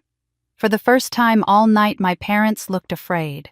The flashing lights painted the windows in pulses of red and blue reflections, stretching across the polished floors, and the walls filled with family portraits that suddenly felt like crime scene props. My parents sat motionless at the table, pale and silent, as the sound of car doors slamming echoed outside. A moment later, 2 uniformed officers stepped into the entryway, followed by a third man in plain clothes with the calm, deliberate gait of someone used to walking into chaos. Police, one of them said firmly. We received multiple reports of fraud and possible identity theft at this address. Their eyes scanned the room, the guests frozen, the projector still displaying numbers and stolen funds across the wall, and me standing in the middle of it all, clutching the photograph of my real mother. Robert started to speak, his voice trembling. This is a misunderstanding. The lead officer raised a hand. We'll determine that. For now, please stay seated. He turned to me. Ma'am, are you? Clara Morrison? Yes, I said quietly, my throat dry. Before he could say more, there was commotion outside. The sound of a car door slamming again, hurried footsteps on the gravel, then voices raised. When the door opened, 3 unfamiliar faces entered, guided by a young patrol officer. The first was a tall man in a doctor's coat, his face strained but resolute. Behind him came a woman about my age with dark eyes and a limp in her step. The last was a teenage girl clutching a backpack to her chest like a shield. The doctor spoke first. I'm sorry to barge in, he said, his voice steady but burning with anger. My name is Marcus Reed. I saw the live stream. Ruth gasped softly, stepping forward. You were one of their foster kids. He nodded once, his jaw tightening. Yes. They told me my biological parents were criminals, said I'd be sent to juvenile detention if I tried to contact anyone from my old life. They made me believe I was lucky to be here, that I owed them everything. His eyes flicked to Robert, cold and sharp. All the while, they were draining my trust fund. It was supposed to pay for medical school. I worked nights through college because the account was empty by the time I turned 18. Linda's lips parted, trembling. We helped you get an education. Marcus's laugh was bitter. You helped yourselves. The scholarship you bragged about getting for me, I found out years later you forged the acceptance letter to justify taking what was left of the money. He turned to the officers. I have documentation from the trust administrator. Every withdrawal traced to Robert Morrison's signature. The officers exchanged glances, taking notes. My father's face flushed red, the veins in his temple pulsing. He opened his mouth, but before he could respond, the woman beside Marcus stepped forward. Jennifer Alvarez, she said quietly. They took me in when I was 11, said they were my family. Her voice trembled and she hesitated before lifting her sleeve. A thin scar ran along her forearm, jagged and faded. This, she said, was from when I asked what happened to the birthday money my grandmother sent. Linda said I tripped on the stairs. She turned to the crowd, her composure breaking. I didn't. Robert threw a plate. I was lucky it only grazed me. The room was so silent I could hear the faint static from the projector. The police officer nearest the wall swallowed hard before writing something in his notepad. Jennifer's voice steadied as she went on. They said if I told anyone I'd be sent back to foster care. They knew I was scared of being abandoned again. They used it. They used everything. Linda was sobbing now, shaking her head. That's not true. Yes, it is. Jennifer snapped, tears welling in her eyes. You always said love was earned. I was 12 years old, working in your house like a maid, and you told me love was something I had to earn. I felt my stomach twist. Their cruelty wasn't a one-time mistake, it was a pattern. Decades of controlled deceit and quiet destruction. The last girl stepped forward hesitantly, barely 19, her voice soft and uncertain. I'm Beth, she said. I still live with them. The officers looked up sharply. You do? She nodded. They told me I owe them rent, for raising me. The younger officer frowned. Rent. Beth's eyes filled with tears. $500 a month. They said it's repayment for food and clothes from when I was little. I work at a grocery store and still send it to them every month. She looked at me, trembling. I didn't even know you existed until tonight. I thought they only did this to me. I walked toward her slowly. You're not alone, I said softly. She looked at me, eyes wide with relief and pain. David stepped beside me, addressing the officers. This isn't a misunderstanding. It's a pattern. 20 years of it. Different names, different children, the same abuse. He turned the laptop toward the police. The live stream went viral. Ruth's video has everything: financial statements, confessions, even this testimony. It's all documented. The lead detective took a deep breath, scanning the faces around the room. We'll need to take statements from everyone, he said. We're treating this as a potential case of systemic fraud and long-term exploitation. Ruth nodded weakly, her hands trembling as she clutched her fallen phone.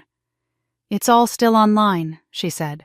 Hundreds of thousands of people saw it. It's already backed up. Robert finally found his voice again, rising to his feet. This is madness, he shouted. They're all liars. Ungrateful. I took care of them when no one else would. Marcus stepped forward, eyes blazing. You took care of no one but yourself. The detective raised a hand. Mr. Morrison, that's enough. His tone carried the kind of authority that silenced even my father. He turned to Linda. Ma'am, we'll need to ask you to remain seated. She nodded numbly, her tears still falling. I almost pitied her, almost. The detective continued questioning the witnesses, while two uniformed officers began photographing the projector display, the bank records, the forged documents David had revealed earlier. The room buzzed with low voices, the sound of pens scratching paper and camera shutters clicking. As each former foster child spoke, the picture became clearer and darker. It wasn't just me. We were all pieces in a long, deliberate pattern. Promises of love twisted into debts. Vulnerable children turned into sources of income. The same manipulation dressed in different words. Beth sat beside me, still clutching her backpack. "Do you think they'll go to jail?" she asked quietly. I looked at her, then at Robert and Linda, who sat surrounded by police and evidence, their carefully constructed world collapsing around them. "Yes," I said. "I think they finally will." Just as the detective was finishing his notes, one of the officers stepped forward, whispering something in his ear. The detective looked up sharply, his gaze locking on Robert. Recognition flashed across his face. He straightened, his tone changing completely. "Robert Morrison," he said, his voice suddenly sharper, official. "You're already under investigation for disability fraud." My father froze. The detective's expression hardened. This just became a federal case. Detective Harper's words hung in the air like the crack of a gavel. My father's face drained of color, the reality finally catching up to the lies. "A federal case," I repeated softly, barely believing what I'd heard. Harper nodded, his expression grim but measured. "The IRS has had an open file on Robert Morrison for 3 years," he said. "Anonymous tips about unreported income, suspicious disability claims, and offshore transfers. We didn't have enough to tie it all together until tonight." He turned toward me, his tone softening slightly. "Ms. Morrison, with your permission, I'd like to access any records you can provide. Emails, financial documents, anything that might confirm these patterns." I didn't hesitate. "You can have everything," I said, unlocking my phone and pulling up my email account. "There are thousands of messages, most of them from them." I glanced at my parents, who sat slumped at the table like marionettes with their strings cut. They always kept things in writing: requests, threats, guilt trips. It's all there. One of the officers retrieved my laptop from my bag. Harper's team set it up beside David's, the blue glow of the screens reflecting in their faces. I felt a strange mix of dread and relief as they began scrolling through my inbox, hundreds of subject lines flashing past: emergency payment needed, don't let us down again. You owe us this. I'd spent years deleting them, only to find more waiting every morning. David's lawyer arrived a few minutes later. Ms. Chen was a tall, composed woman in her 40s, her expression calm but razor-sharp. She nodded at me as she entered her briefcase, already open files neatly organized inside. "I came as soon as David called," she said. "Detective Harper, I understand you've already initiated evidence preservation." "We have," he replied. "The IRS is coordinating with our department. We'll need your assistance for forensic tracing." "Of course," Chen said, setting up a portable drive. "My accountant's right behind me." The forensic accountant arrived moments later, a quiet man in a gray suit who spoke little but moved with purpose. Within minutes, he was typing rapidly, cross-referencing bank data, trust documents, and credit reports from the growing pile of evidence on the dining table. He connected his laptop to the projector, replacing the still image of the fraudulent spreadsheet with a live document feed. "This," he said, his voice calm and analytical, "is the financial history of Robert and Linda Morrison as linked to their daughter, Clara Morrison." I stood frozen as line after line appeared, each one a theft, a betrayal neatly recorded in black and white. Total misappropriated funds. The accountant continued: approximately $1.8 million over a 20-year period. The schemes include fraudulent use of disability benefits, exploitation of dependent trust accounts, identity-based credit fraud, and undeclared income from multiple assets. Harper let out a low whistle. "That's not just theft," he said quietly. "That's organized fraud." The accountant adjusted his glasses. "Vermont?" Morrison had retained even half of what was taken. Her financial profile today would show full home ownership, a 6-figure savings balance, and long-term investments sufficient for early retirement. Instead, he clicked again, and my stomach twisted as a projection of my current financial report filled the wall. "She's in debt with near-zero credit and depleted assets." I could barely look. The numbers were clinical detached, but I felt each one like a wound reopening. Every missed vacation, every sleepless night, every time I told myself I was just unlucky, it all stared back at me in columns and totals. My father tried to recover his composure, straightening his posture, his voice suddenly defiant. "You can't just throw numbers on a wall and call it truth," he said. "You don't understand how families work. Money moves around. It's normal." Ms. Chen turned to him with quiet precision. "Mr. Morrison, we have wire confirmations, tax discrepancies, and account access logs. The evidence doesn't move around. It stays right where you left it." Linda's breathing had grown erratic. She kept glancing toward the fireplace, her eyes darting between the stacks of papers the officers had laid out. I watched her fingers twitch. At first I thought it was just nerves, but then she stood abruptly, snatching a handful of documents from the table. "Linda, sit down," Harper warned. But she didn't. In one swift motion, she turned toward the fireplace and threw the papers in. Flames leapt up instantly, catching the dry kindling. "Stop her!" Chen shouted, lunging forward as the nearest officer grabbed the fire poker and pulled the burning pages out. Another officer restrained Linda, who screamed, "You don't understand. You're destroying us." Ruth, who had been standing frozen near the corner, lifted her phone again, her voice trembling. "It's all on camera," she said. "Every second of it." Smoke curled into the air as the officers stomped out the embers. Harper's voice was sharp and steady. "Tampering with evidence adds another charge, Mrs. Morrison. I suggest you don't make this worse." She crumpled back into her chair, sobbing. My father didn't move to comfort her. He just sat staring at the half-burned papers on the floor. The golden glow of the fire cast long shadows across his face, deepening every line, every secret. The accountant spoke again, his tone clinical. "There are additional irregularities. The IRS reports indicate offshore accounts associated with Robert Morrison's Social Security number. The total deposits exceed $700,000 unreported." Harper nodded grimly.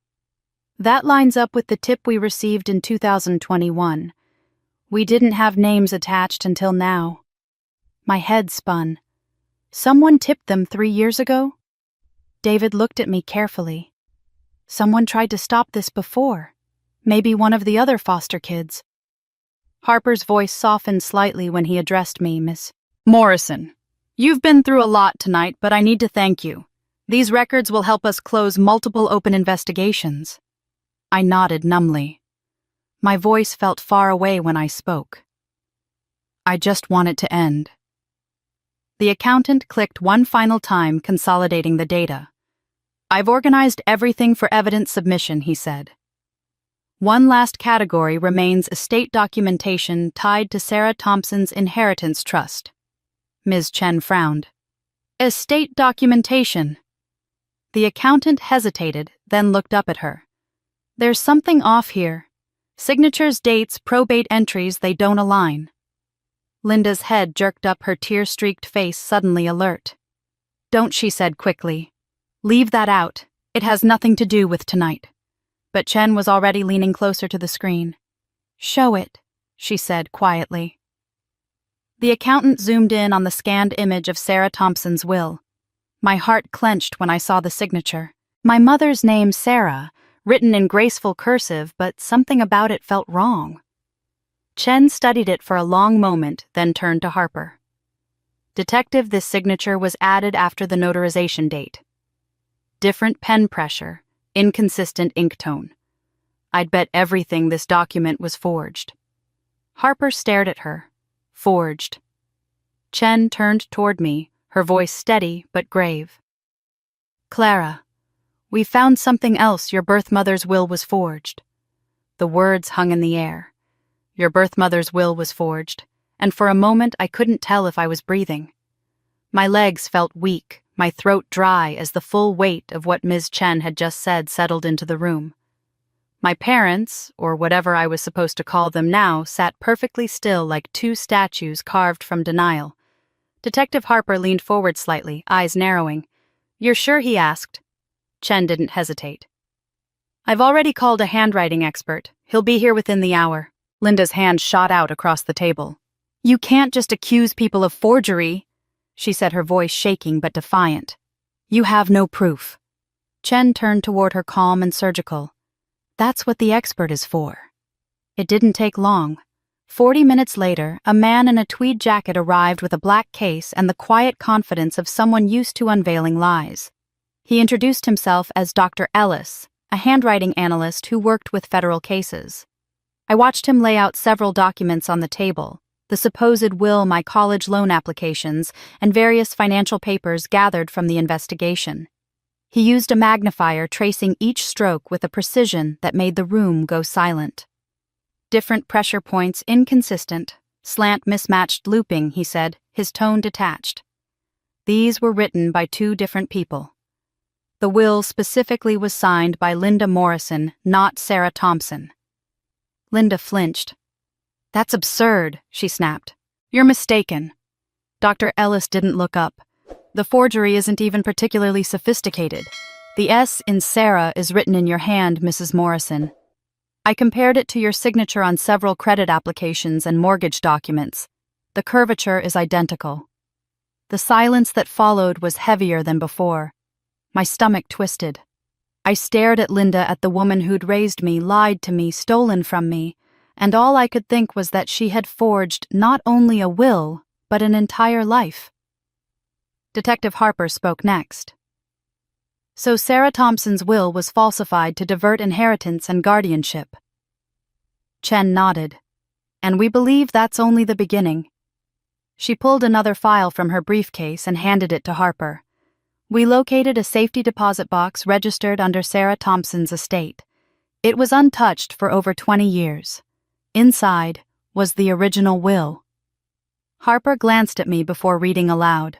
I, Sarah Thompson, leave my estate and all associated assets to my daughter Clara Thompson to be held in trust under the guardianship of Ruth Hayes. He looked up.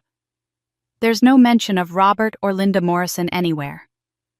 Ruth covered her mouth with her hand, tears spilling freely. She meant for me to raise you, she whispered. All this time she trusted them because they lied to the court. Robert slammed his fist on the table. We did what was necessary. What was necessary, Chen replied sharply, was to commit forgery, steal an estate, and exploit a child. That's what you're calling necessary. David placed a hand on my shoulder, grounding me as my vision blurred. Clara, he said softly, this wasn't your fault. None of it. Dr. Ellis was still examining documents. There's more, he said after a moment. Several loan applications, college, auto, even small business lines bearing Clara's signature. But these were not written by her. Whoever forged these used similar handwriting, but lacked consistency in letter spacing. He turned one of the papers toward me. My name, looping and confident, sat at the bottom of the page, but I knew instantly it wasn't mine. I never signed that, I said quietly. Chen pointed to the total. $400,000 in borrowed funds, she said, taken out over 10 years. I stared at the number, the zeros swimming in my vision. I didn't even know those loans existed. David's jaw tightened. That explains the credit reports. Linda shook her head rapidly, her voice breaking.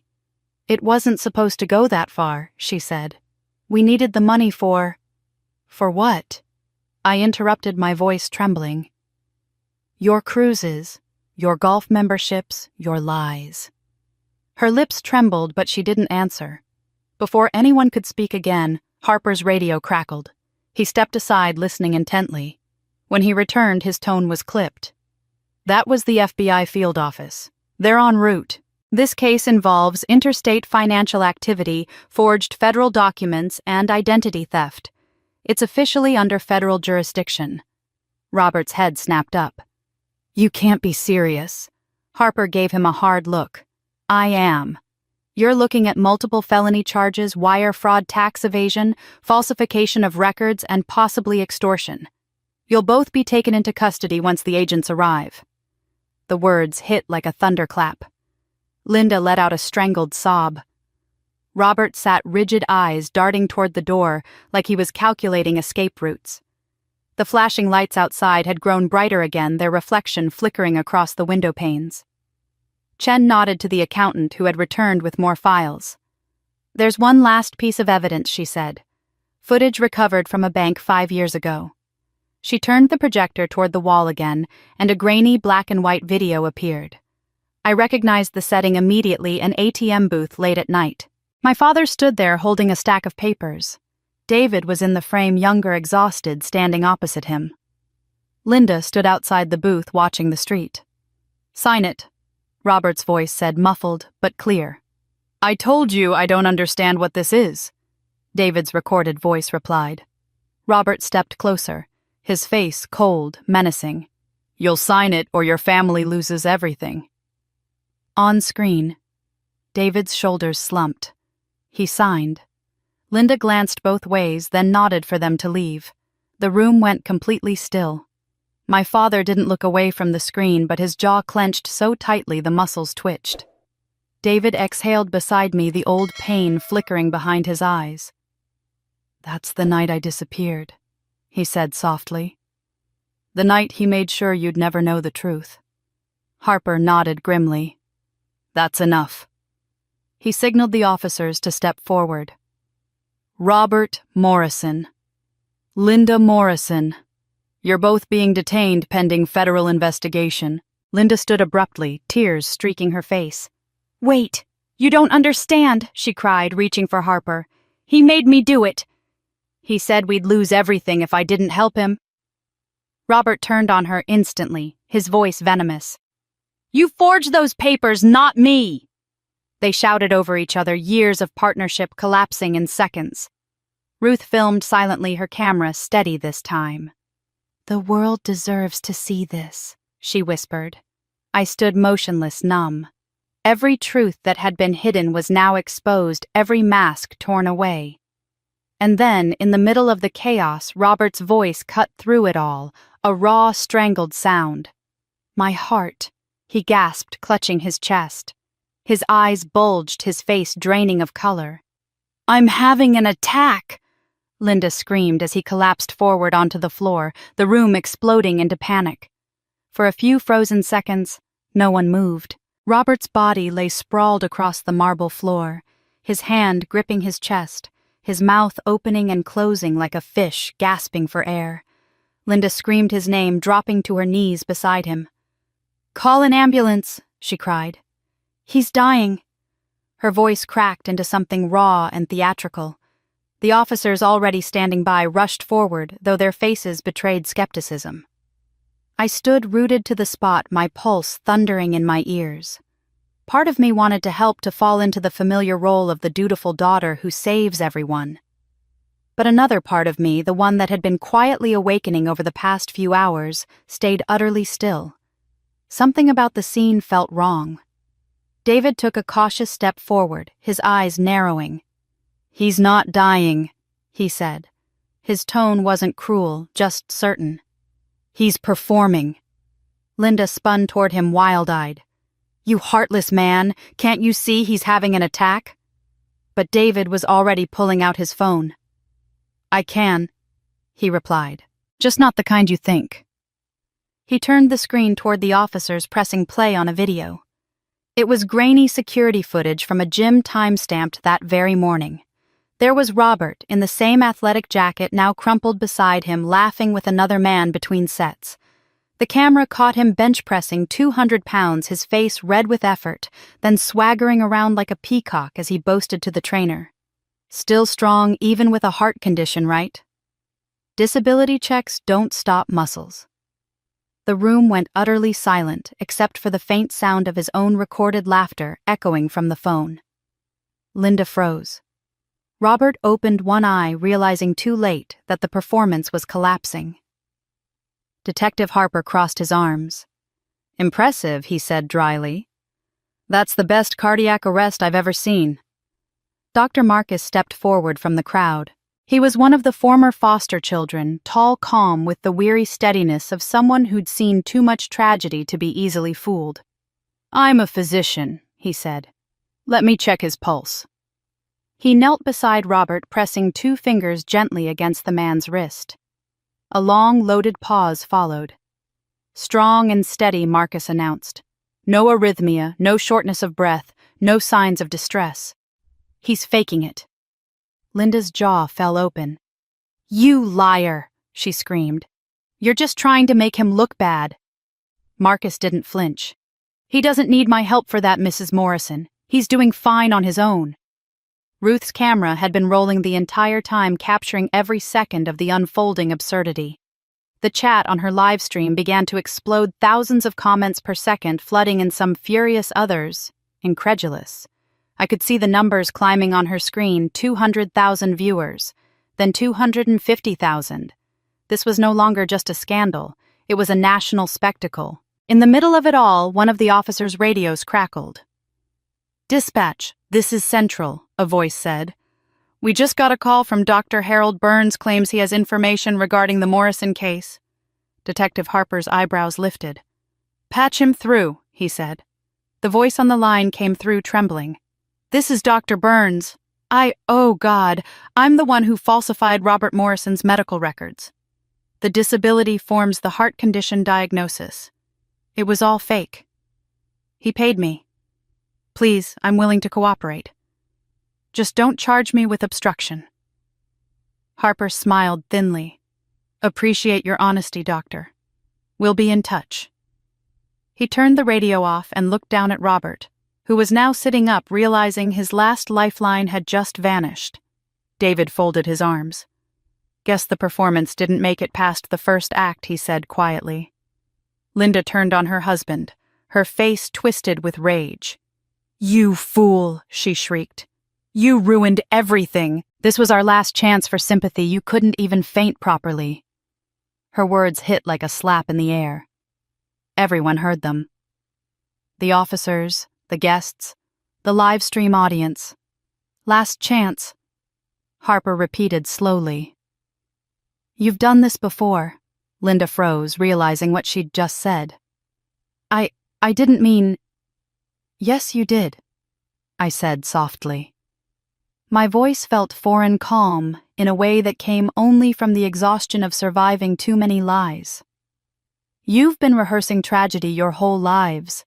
Every sob story, every excuse. You even rehearsed how to collapse when the truth got too close." Robert shot me a look of pure hatred.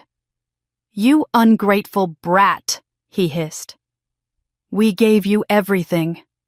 I stared at him, my hands trembling, but my voice held steady.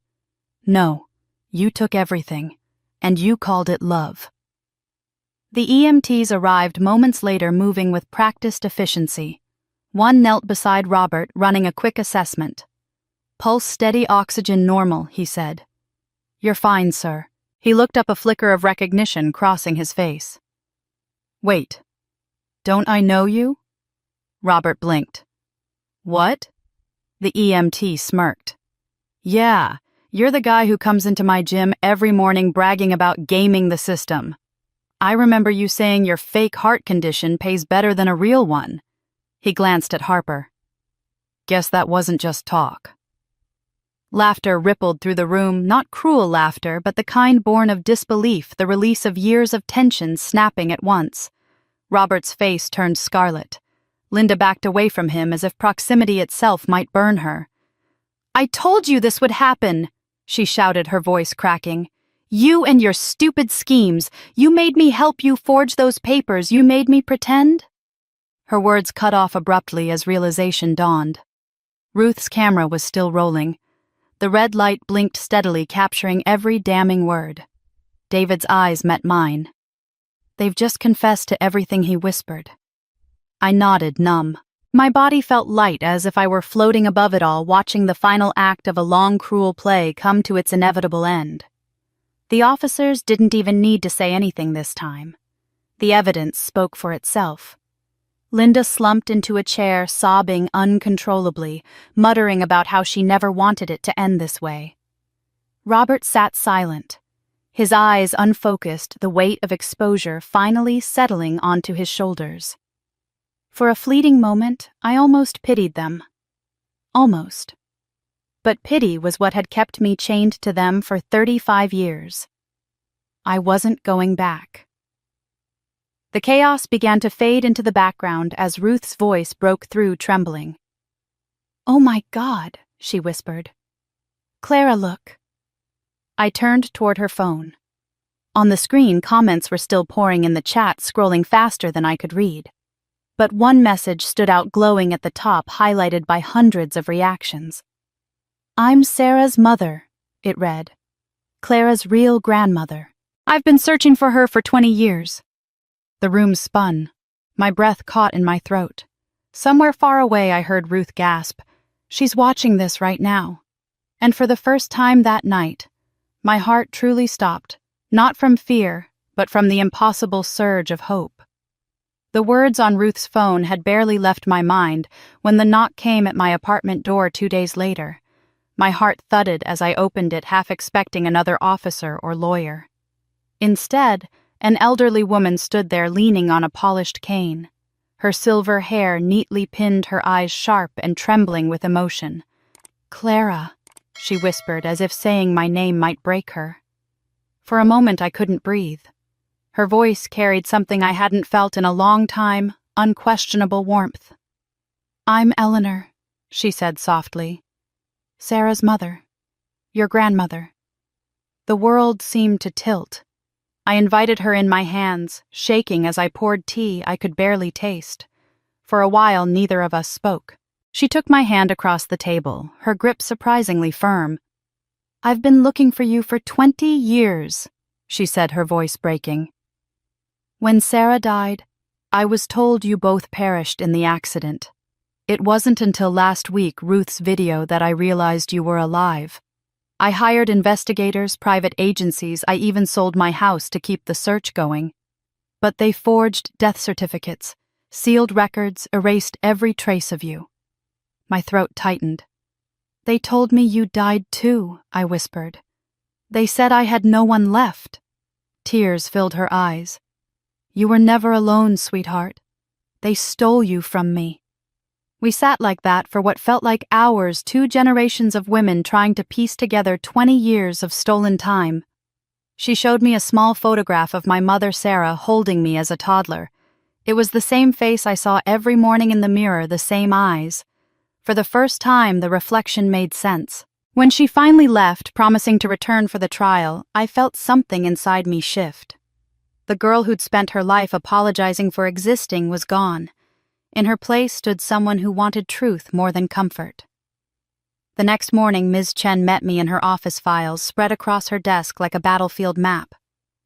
"The prosecution is ready," she said. "But they've given you a choice." "A choice," I repeated. She nodded. "They can offer a plea deal if you agree to testify for reduced sentences. They'd serve perhaps 10 to 15 years with possible parole. Or we push for maximum charges, financial fraud, identity theft, extortion, abuse of guardianship, and multiple federal violations. That could mean life in prison." I stared at the neat stack of papers between us. "So I decide whether they ever walk free again." "Yes," Chen said carefully. "But it's not just about punishment, Clara. It's about closure." Her words echoed in my head long after I left the office. Closure. What did that even mean for someone like me? They'd raised me, yes, but out of greed, not love. Still, there were memories buried beneath the lies, my father teaching me to ride a bike, my mother brushing my hair before school, both of them laughing on Christmas mornings. Were those moments real? Or were they just more performances in a lifelong con I didn't know? But the confusion hollowed me out. That night I couldn't sleep. I walked through my apartment, tracing the outlines of the few possessions I hadn't sold: an old lamp, a chipped coffee mug, the locket with David's picture inside. I remembered being 5 years old and hearing Linda tell me bedtime stories, stories that always ended the same way: "Family is everything, Clara. You never turn your back on family." The irony stung like acid now. By morning, Ms. Chen called again. "You need to see this," she said, her voice grave. When I arrived, she handed me a folder of recorded calls from the jail. Robert and Linda had been contacting distant relatives, cousins, even old acquaintances asking for money, spinning new lies about being framed. "They're unrepentant," Chen said. "Not remorseful. They're already looking for their next mark." I listened to Linda's voice on one of the tapes, syrupy and manipulative. "Clara's confused," she said. "The poor girl's unstable after all that's happened. We just need a little help until this blows over." Something inside me hardened. I realized that pitying them meant enabling them again. I'd spent 35 years saving them from consequences. Now it was time to stop. Still, part of me hesitated. "What if they really can't help it?" I asked quietly.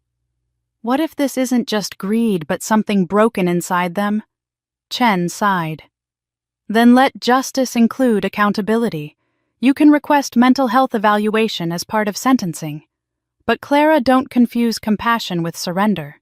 Justice doesn't mean revenge. It means truth seen clearly." I nodded slowly. "Then that's what I'll do. I'll testify."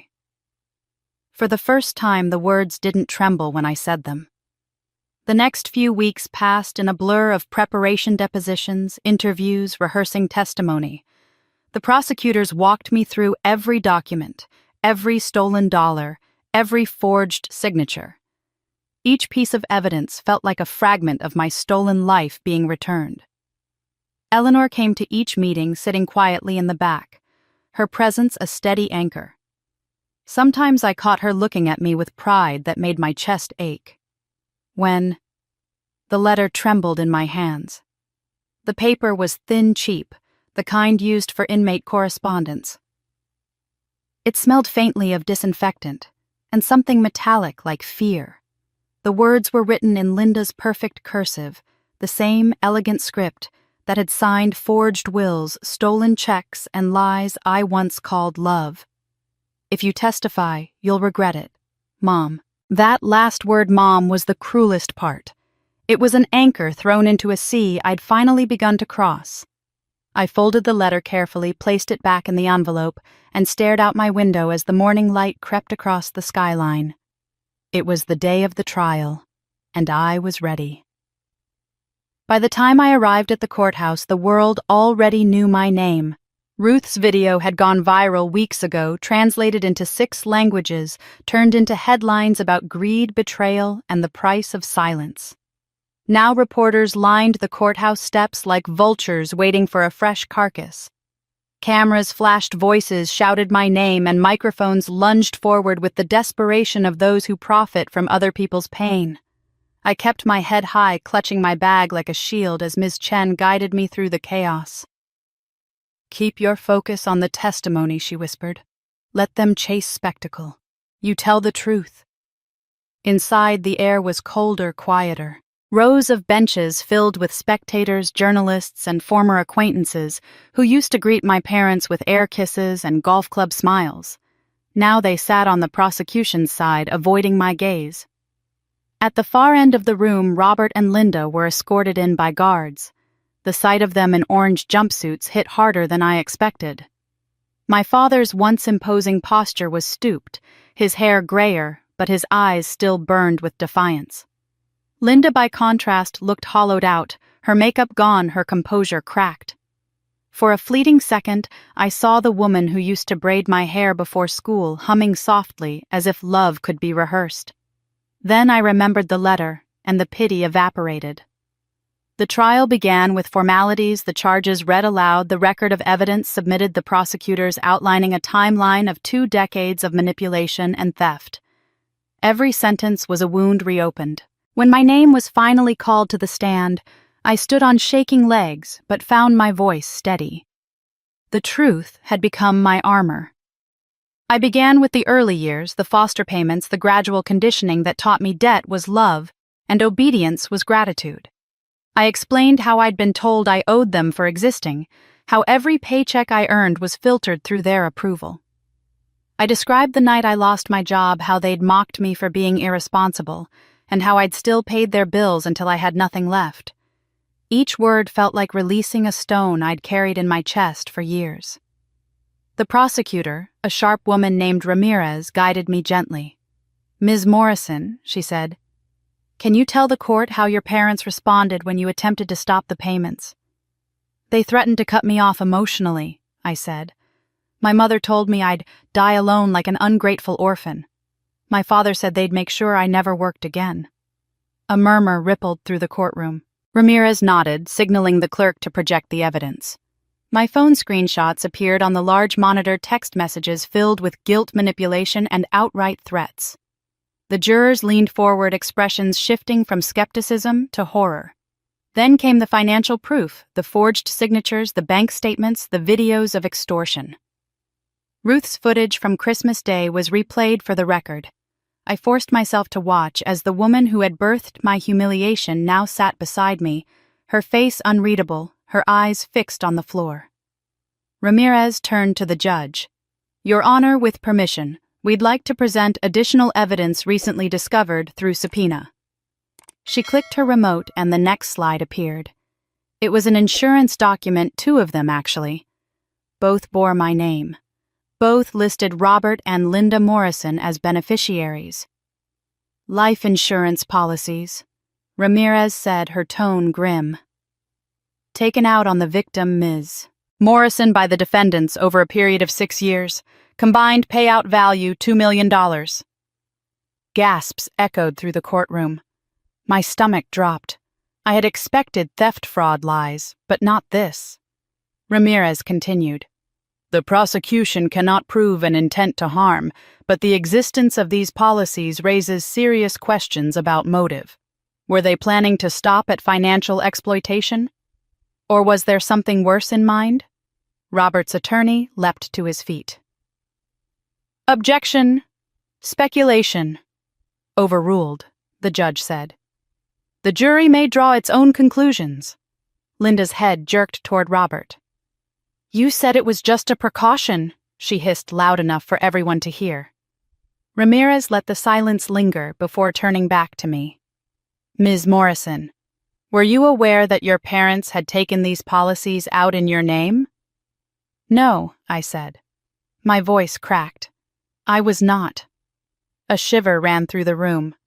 Cameras clicked from the press gallery. I felt the weight of hundreds of eyes, some pitying, others ravenous. When it was the defense's turn, Linda's lawyer, a man with the weary charm of someone used to defending the indefensible, tried a different strategy. "Ms. Morrison," he began smoothly, "isn't it true that your parents raised you, fed you, clothed you, and provided you with opportunities? Isn't it true that regardless of financial disagreements, they loved you?" I looked at him. If love means control, I said, then yes, they loved me very much. He smiled thinly. "You've benefited from their sacrifices, haven't you?" "I've survived them," I replied. The courtroom murmured again. He hesitated, sensing the shift in atmosphere, but pressed on. "Perhaps," he said, "you're angry, hurt. You lost your job, you were under stress. Isn't it possible your recollection is colored by resentment?" I felt something deep inside me tighten, years of swallowed pain, all the unsent words to every therapist I couldn't afford, every apology I'd written for things I hadn't done. Without looking at Ramirez, I spoke directly to the judge.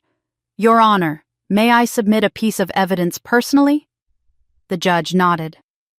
I reached into my folder and produced a folded sheet of paper yellowed with age. "This is a letter I wrote when I was 16. I said quietly. It wasn't meant for anyone to read. It was a suicide note. The courtroom went still. "I never sent it," I continued, "because I thought if I disappeared, they'd win. In the letter I wrote that I felt like an ATM, not a daughter, that every time I said no, they found a new way to make me feel worthless. I kept it as a reminder to never let them take that from me again." Ramirez asked permission to enter it into evidence. The judge agreed. When it appeared on the screen, the words I'd written as a teenager filled the courtroom in stark black and white. "I am tired of being their investment. I am tired of pretending I'm loved." Even the reporters were silent.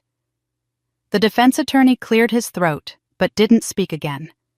His strategy had evaporated. Robert glared at me from across the room, but for the first time I didn't look away. He had no power left. The judge called for a brief recess. I exhaled, realizing I'd been holding my breath for minutes. Ramirez placed a reassuring hand on my shoulder. "You did well," she said. "They can't twist your truth anymore." I nodded, but my heart was still pounding. As the bailiff announced the recess, movement stirred near the back of the courtroom. The double doors opened, and a group entered, 2 adults and a man about my age, their faces pale but determined. One of them caught the judge's attention, whispering something urgently to the clerk. The judge's gavel struck once. "Court will reconvene in 30 minutes. The prosecution will prepare for a new witness recently come forward." Ramirez frowned.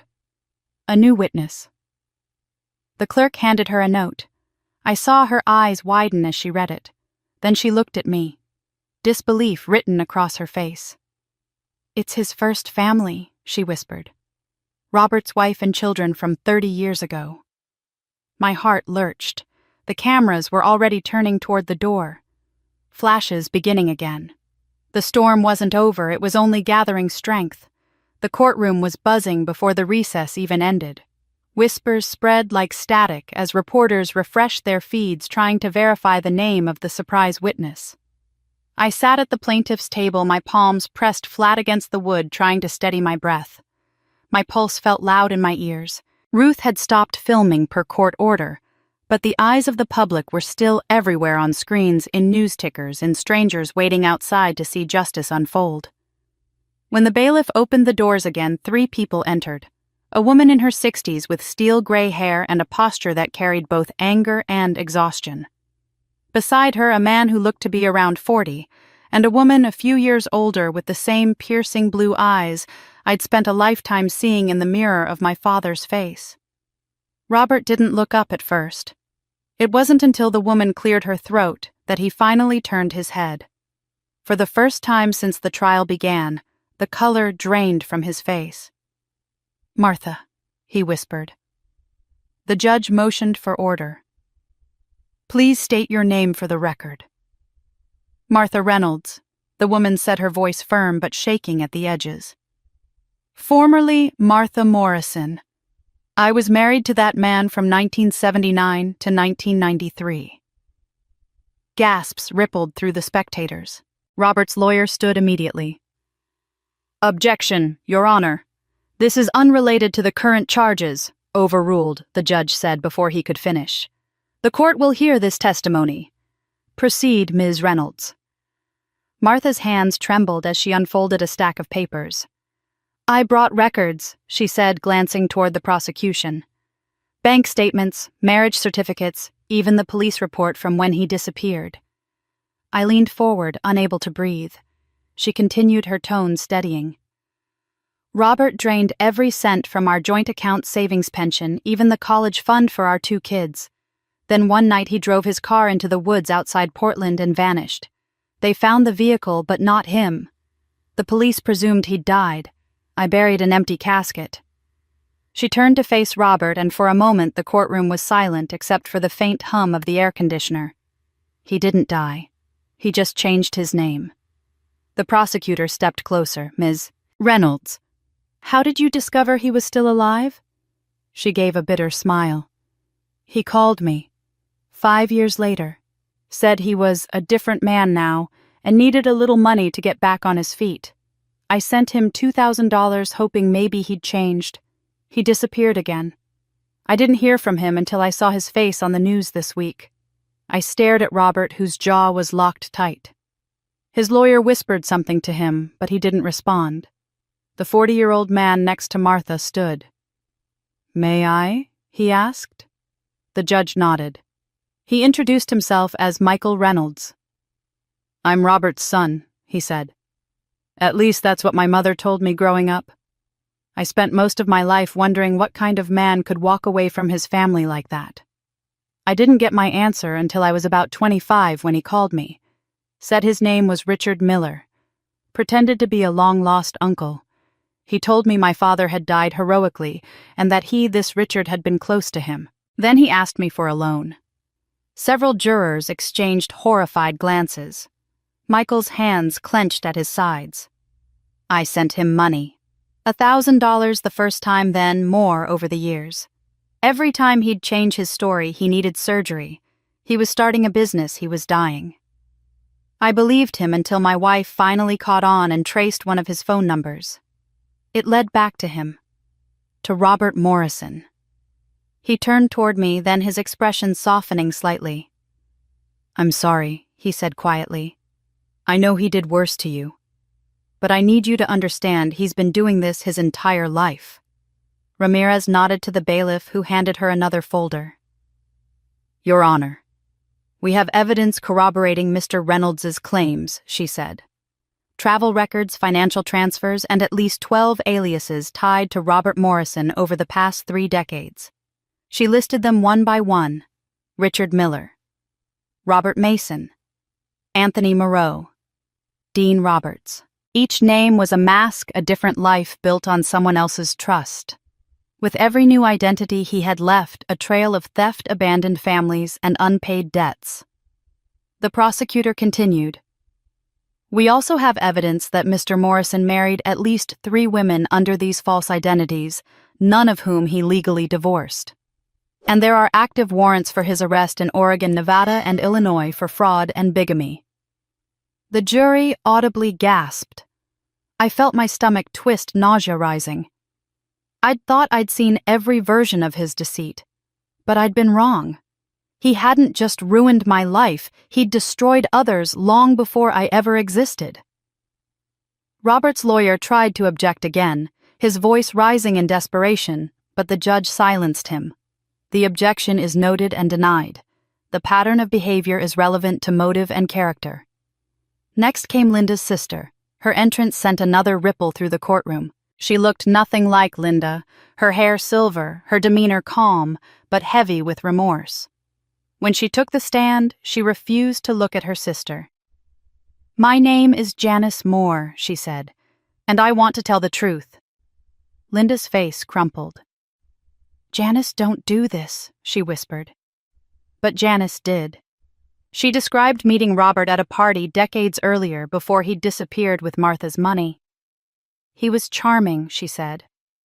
But there was something about him, something hollow behind the charm. He knew exactly what kind of woman to target. Lonely ones, widows, single mothers, people who needed saving. He and Linda used to talk about it openly back then. They'd joke about how a sad story opens any wallet. The room went utterly still. Ramirez asked softly, Are you saying Linda was aware of Robert's fraud before they married? Janice hesitated, then nodded. She wasn't just aware, she helped him. She'd do the research, find women with inheritances, trust funds, or life insurance payouts. Then Robert would swoop in, spin his story, and disappear with their money. When he finally married Linda, I thought maybe she'd stopped. But I realize now they just found a bigger target. She looked at me directly, then her eyes full of regret. You. I didn't move. My throat burned, but no tears came. There was nothing left to cry about. Ramirez turned toward the jury. This is not a story about one daughter's misfortune.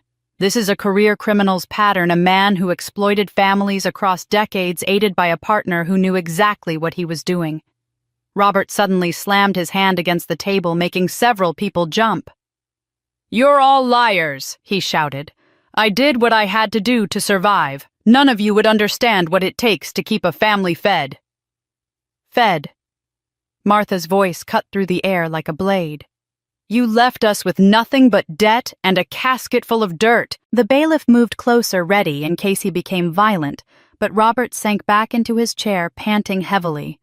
The judge banged his gavel once. Order. Ramirez turned back to the jury, her tone measured but firm.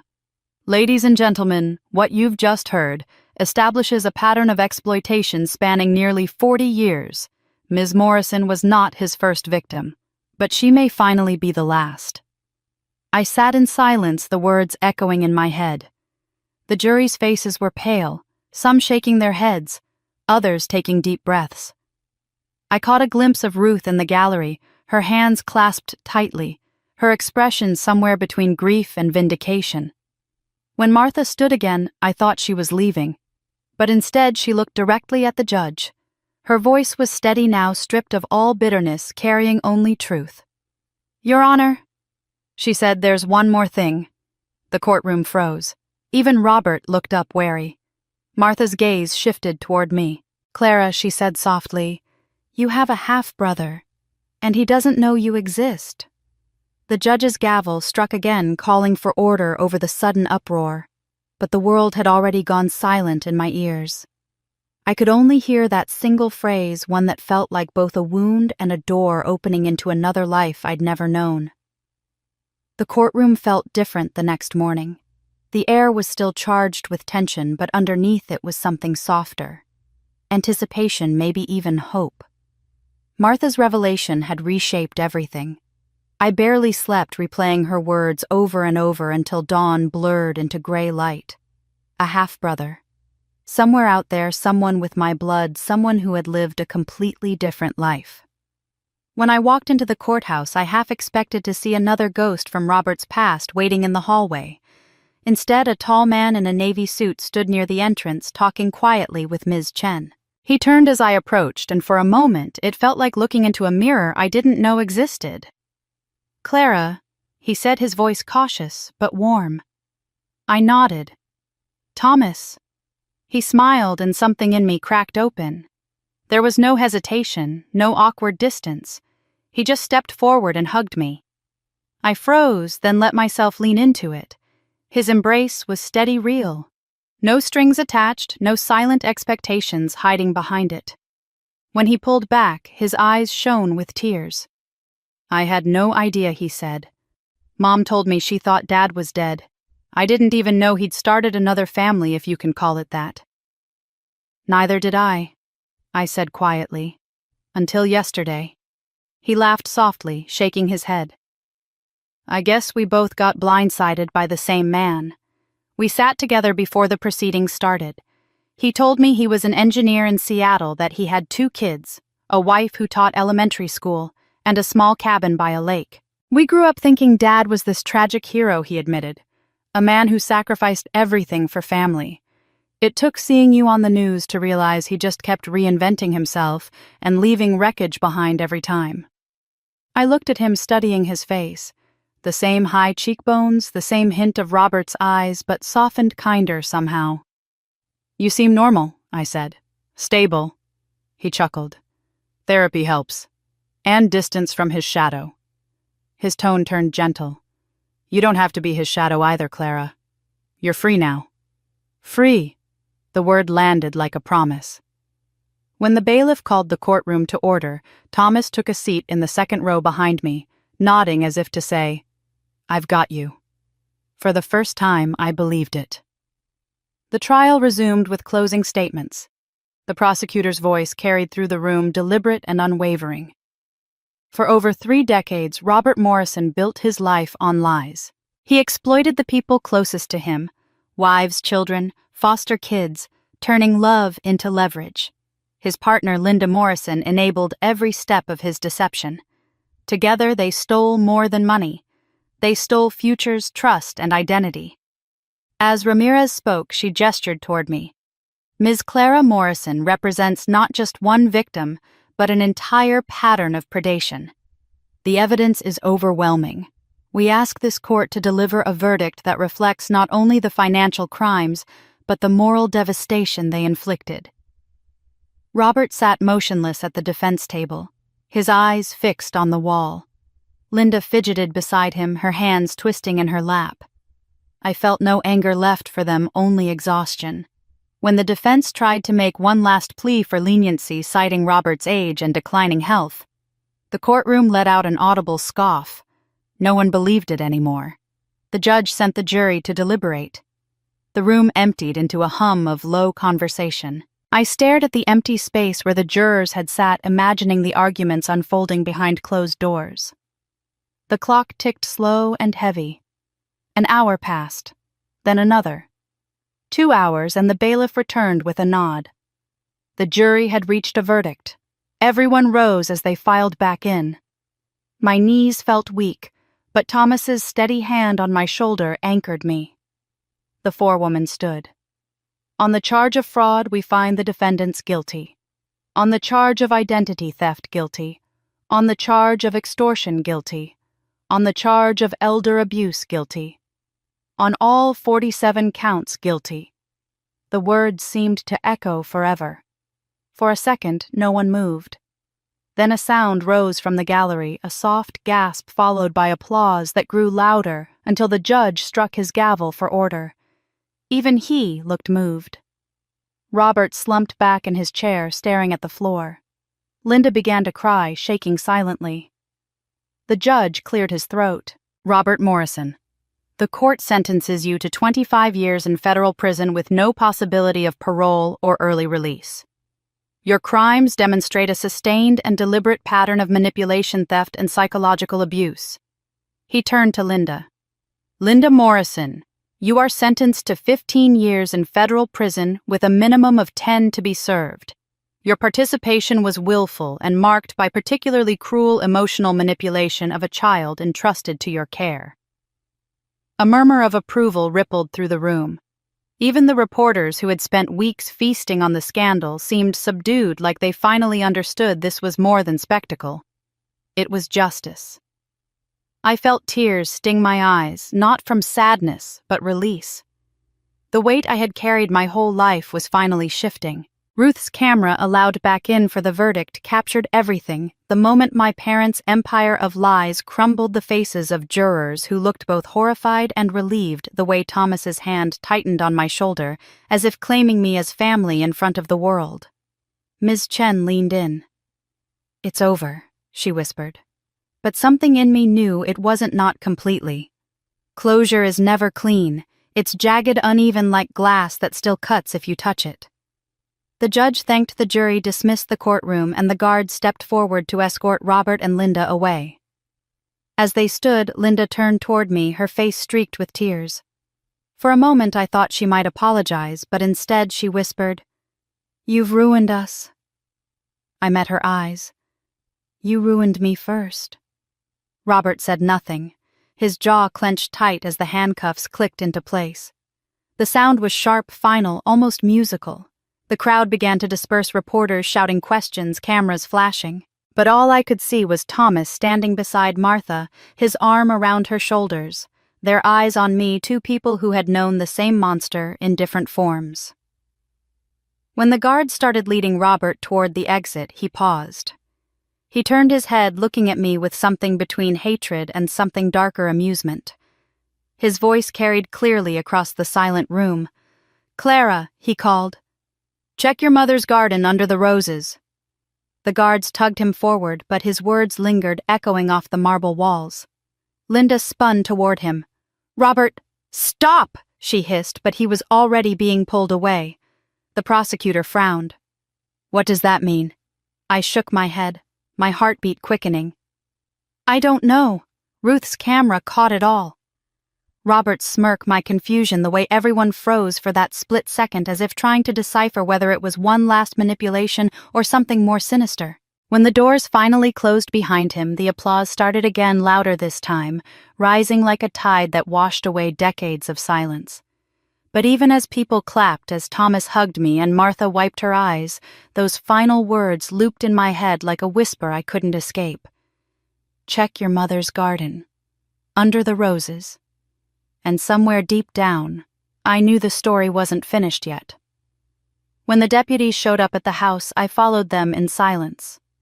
The reporters had already caught wind of Robert's last words, and by afternoon, a crowd gathered behind the yellow tape, hungry for one more headline.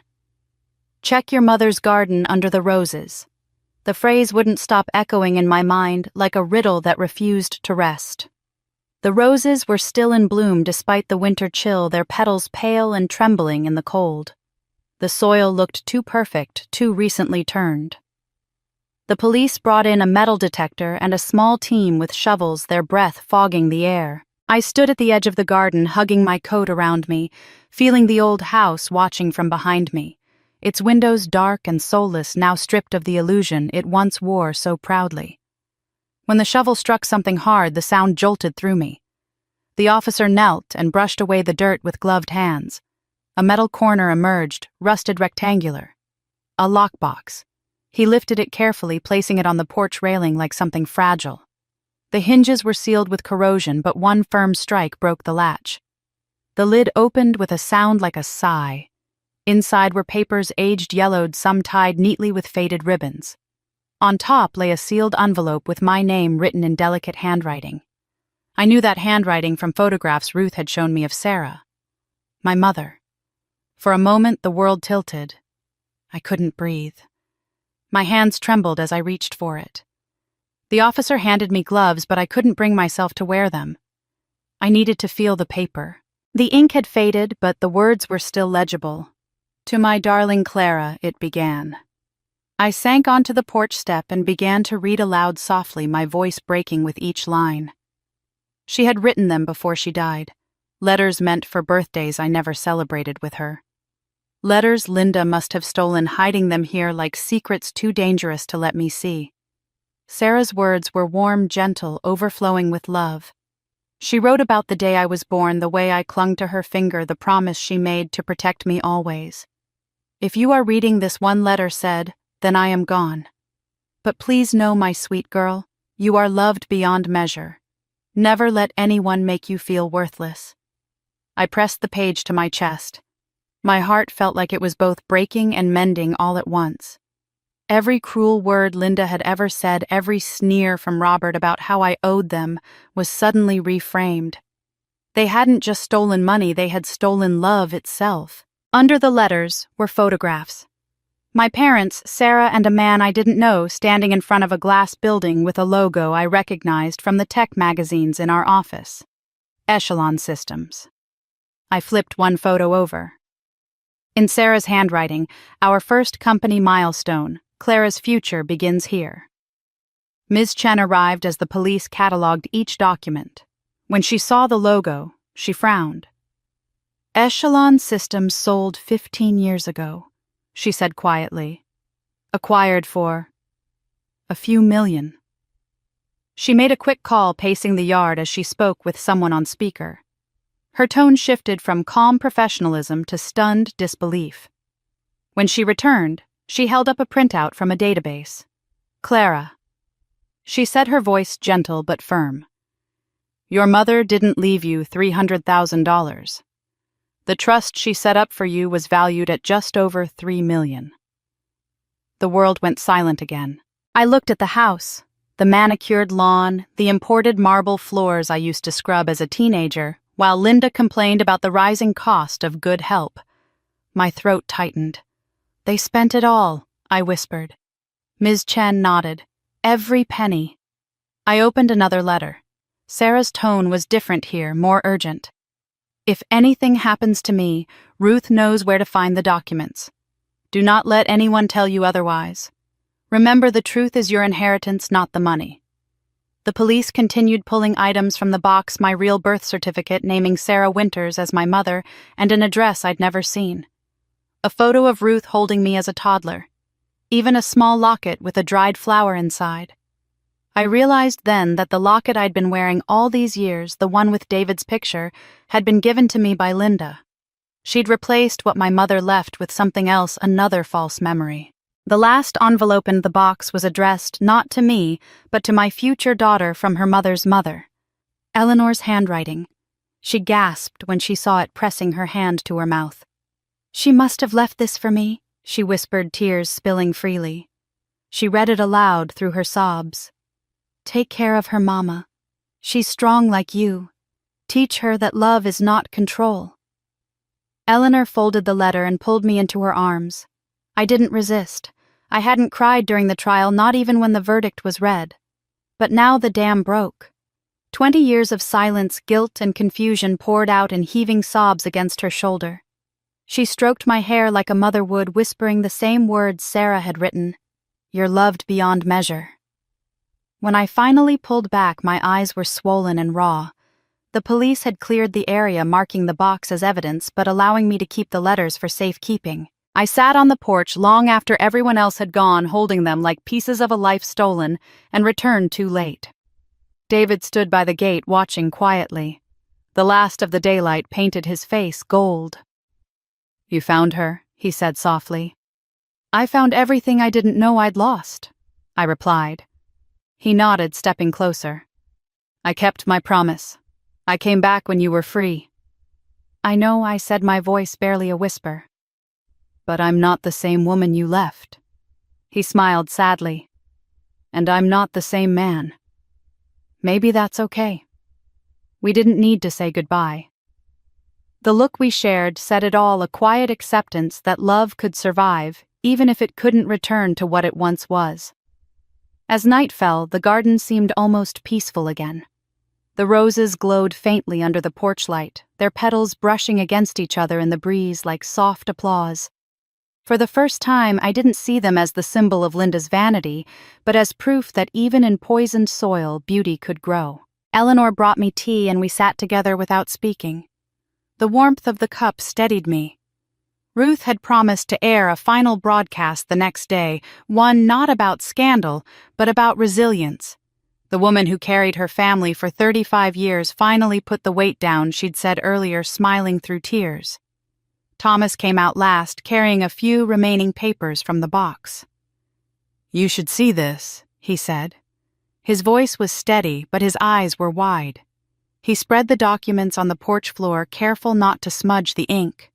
Property deeds, bank transfers, receipts from nearly 20 years ago. At first, I didn't understand what I was looking at. Then I saw my name, Clara Winters, listed as the owner of the house I was sitting in front of, the signature notarized and dated the same year Sarah died. Thomas looked up at me. "Clara," he said quietly, "you own their house. It was bought with your inheritance." For a moment I just stared at him, the words echoing in the space between us.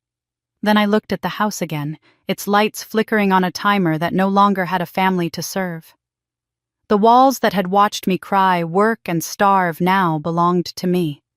A cruel irony, and maybe in some way poetic justice. The wind rustled through the roses, scattering petals across the porch.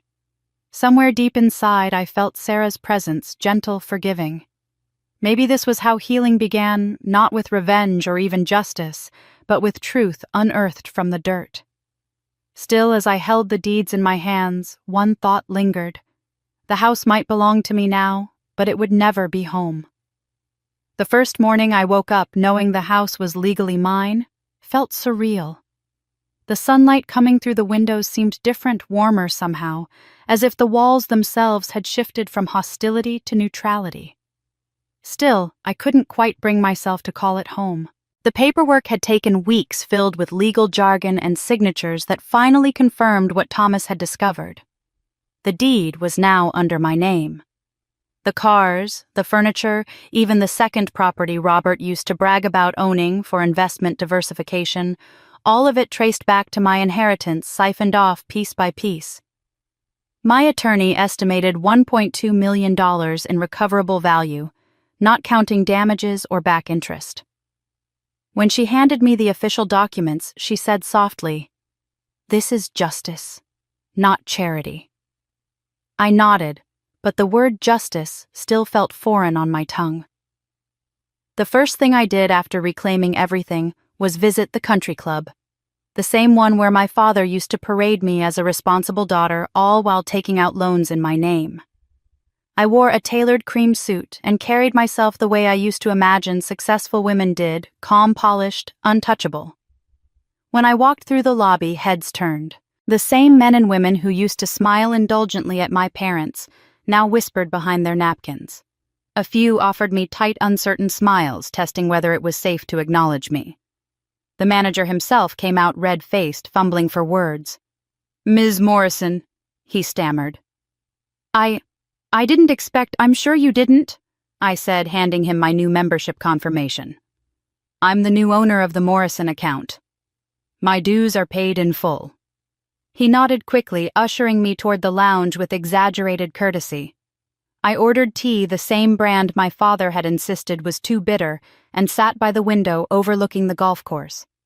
For the first time, I understood what true silence felt like, not the silence of fear or suppression, but of peace. When a group of Robert's old friends passed by, one of them whispered just loud enough for me to hear, "That's her, the daughter who exposed them." I didn't turn my head. Their judgment no longer carried weight. Later that week, I met with an IRS agent in a sterile office downtown. She wore glasses and spoke with the clipped efficiency of someone used to seeing numbers more than faces. "Ms. Morrison," she said, flipping through her folder after reviewing the documentation provided by your attorney, "the department is granting you innocent spouse relief." She paused, letting the words sink in. "You are no longer liable for the $400,000 in debt your parents accumulated through fraudulent filings. The IRS will be pursuing full restitution from Robert and Linda Morrison directly." I exhaled for what felt like the first time in years. "So it's over." She gave a faint smile. "Not quite. But you're free of their debts." "That's a good start." Walking out of that office, the air felt lighter. For decades, I had lived under invisible chains, financial, emotional, psychological. Now, one by one, those chains were falling away. Still, freedom felt strangely heavy. There were moments I would wake in the middle of the night, half expecting a call from my mother demanding another payment for an emergency. The quiet that followed instead was both relief and loneliness. At Dr. Jennifer Chen's office, I found a space that was neither quiet nor judgmental, only patient. She was a trauma specialist recommended by Eleanor after realizing I hadn't truly begun to process what had happened. In our first session, Dr. Chen asked me to describe what I wanted from therapy. I hesitated. "Peace," I said finally. "And maybe to stop feeling guilty for being free." She nodded thoughtfully. "You were conditioned to believe love was transactional. It'll take time to separate obligation from affection." Over the next few months, her office became my sanctuary. We talked about my patterns, the need to overwork, to overgive, to constantly prove my worth. "You survived by controlling chaos," she said one afternoon. "But healing means learning to live without earning your right to exist." Her words cut deep, but they were true. I started journaling again, something I hadn't done since college. I wrote about the little moments buying groceries without calculating every cent, sleeping through the night, without dread laughing with Maggie over wine, without watching the clock for my parents' next call. It was during this period of rebuilding that I discovered something unexpected. I was good with money. When the attorneys helped transfer my recovered assets into a trust under my control, I started reading everything I could about investments, portfolio management, and ethical business growth.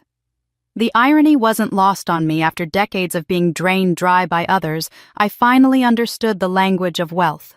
I met with financial advisors who looked at my spreadsheets and raised their eyebrows. "You could have been running a fund," one said. I smiled. I was. I just didn't know it wasn't mine. Within months, the $1.2 million I recovered began to grow. I made careful, measured investments in community housing programs, local startups, and renewable energy stocks. Nothing flashy, just steady growth. For the first time, I saw numbers rising because of my choices, not my parents' demands. It wasn't about revenge or validation anymore. It was about reclaiming the part of me they'd buried, the capable, intelligent woman who had been told she was only valuable when she was giving. I spent one afternoon at the country club again, this time meeting with a banker to finalize a donation. The irony of signing a check in the same room where Robert once bragged about his fake business ventures wasn't lost on me. When the banker asked what name to list for the donation plaque, I said, "In memory of Sarah Winters." He smiled politely, not recognizing the name, but I did. That small brass plate on the club's new scholarship wall would outlive every lie my parents had built. Still, healing wasn't linear. Some days I would sit in the house and feel echoes of their voices, Linda's sharp criticism, Robert's dismissive laughter. Dr. Chen reminded me those ghosts would fade as I filled the space with my own memories. So I began small rituals of reclamation. I painted the study in soft blue, replaced the heavy drapes with sunlight, donated the furniture that reminded me of arguments and guilt. Each change felt like an exorcism. The more I altered the space, the more I could breathe. Maggie became my anchor through it all. She had been there long before the truth unraveled, back when I was still hiding my exhaustion behind smiles. One evening, she joined me for dinner at the house. We sat by the fireplace sipping tea. "You realize you're doing it right," she said, watching me rearrange books on the shelf. "Doing what living, not surviving. There's a difference." I smiled, setting a photo of Sarah and Eleanor on the mantel. Maybe for the first time. The night before my therapy session, 1 week later, I sat at my desk reviewing financial reports. My recovered accounts had nearly doubled in value. The numbers didn't thrill me the way they once might have. They just represented stability, proof that I was capable, not indebted. I opened an old notebook and began sketching plans for something new, a foundation perhaps to help adults trapped in cycles of familial financial abuse. The idea made my heart beat faster, not from fear, but purpose. When I mentioned it to Dr. Chen the next morning, she smiled. "You're turning pain into power. That's the truest form of recovery." I left her office feeling lighter than I had in years. The future didn't terrify me anymore. For once, it felt like it belonged to me. That evening, I sat in my new office downtown, a modest space overlooking the city. I'd rented it to manage my investments and consult part-time. The desk was clean, the air faintly scented with lavender oil. Papers were neatly stacked, everything in order. Outside, the streetlights flickered on as dusk settled. It was peaceful, too. Peaceful, maybe. Then the door burst open. Maggie rushed in out of breath, her face pale. "Clara?" She gasped, holding her phone tightly. "What happened?" I asked, standing quickly. "You need to see this." She turned the screen toward me. On it was a news clip, Linda sitting in a gray prison jumpsuit, her hair pulled back, eyes full of venom. A reporter's microphone hovered near her lips as she spoke. "My daughter Linda said, voice steady and cold, has been lying from the start. She stole from us. She fabricated everything. I have proof." The blood drained from my face. Maggie's voice shook. "She gave a jailhouse interview, Clara. It's already everywhere." I stared at the screen as Linda's image froze mid-sentence. For the first time in months, I felt the past stirring again, not as grief or guilt, but as a storm returning to test how strong my foundation truly was. The video played on every screen for 3 days straight. My mother's face, thin, cold, calculated, became the headline image for every gossip show and talk segment in the country. "Mother accuses daughter of fraud." The captions read with just enough sensationalism to draw clicks. I couldn't step into a coffee shop without hearing her voice replaying through someone's phone. At first, I sat frozen in my office, the air thick with disbelief. After everything, after court convictions, documentation, televised trials, she still found a way to twist the knife. Maggie begged me not to look at the comment sections. Of course I did anyway. Half the internet condemned her. The other half questioned me. That was the moment I realized I had spent 35 years defending myself against her lies, and I was tired of hiding. That night, I turned off my phone, closed every app, and sat alone at my desk. The city lights shimmered beyond the window, as indifferent as they'd always been. I poured myself a cup of tea, my hands trembling, and opened my laptop. For hours, I scrolled through old documents, bank statements, legal transcripts, court photos, notarized letters from my attorney, everything that told the truth. There was a strange calm in the act of organizing them. Each file was a brick, each truth a wall I'd never had before. Somewhere around midnight, I made a decision that changed everything. I would tell my story myself, not through reaction, but declaration. The next morning, I called my lawyer, then a journalist I trusted. 2 days later, I sat beneath the harsh studio lights of a major network, my hair pulled back, my hands steady on my lap. The host began with sympathy but caution, clearly aware of how volatile the case had become. "Clara," she said gently, "your mother's interview has sparked enormous debate. Why speak out now?" I took a slow breath, letting the silence linger. "Because silence almost killed me," I said. "And because there are thousands of people like me who are still too ashamed to speak." They played a clip of Linda's interview, her icy voice claiming I had forged records and stolen from her. When the camera returned to me, I met the lens head-on. Every word she said is a lie. I continued, and I can prove it.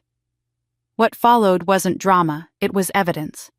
On the screen behind me, I presented the very documents that had put my parents in prison: bank transfers, notarized signatures, property records, showing the house purchased with my inheritance, even audio recordings of my father admitting the fraud.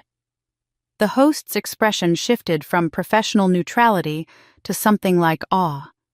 "You've kept all this?" she asked. "For survival," I replied. "But now it's for change." The segment went viral within hours. Overnight, my name flooded social media again, but this time the tone was different. Hashtags emerged, #silent survivors, #truth, of Clara, a family fraud awareness. People began sharing their own stories in the comments, stories of parents draining retirement accounts, siblings forging signatures, spouses controlling finances through manipulation. It wasn't just me. I had merely torn open a curtain that had been hiding millions of quiet bleeding wounds. Within a week, every major outlet requested interviews. I appeared on morning shows, podcasts, and legal panels, always careful to keep the focus on the issue rather than myself. Family financial abuse, I would say again and again, is not about greed. It's about control. And it hides behind love. The messages began arriving faster than I could read them: emails, handwritten letters, even phone calls to my office. People told me about brothers who emptied their savings, fathers who used disability checks to fund gambling, mothers who manipulated their adult children into debt. Each story was a mirror of mine, refracted and multiplied.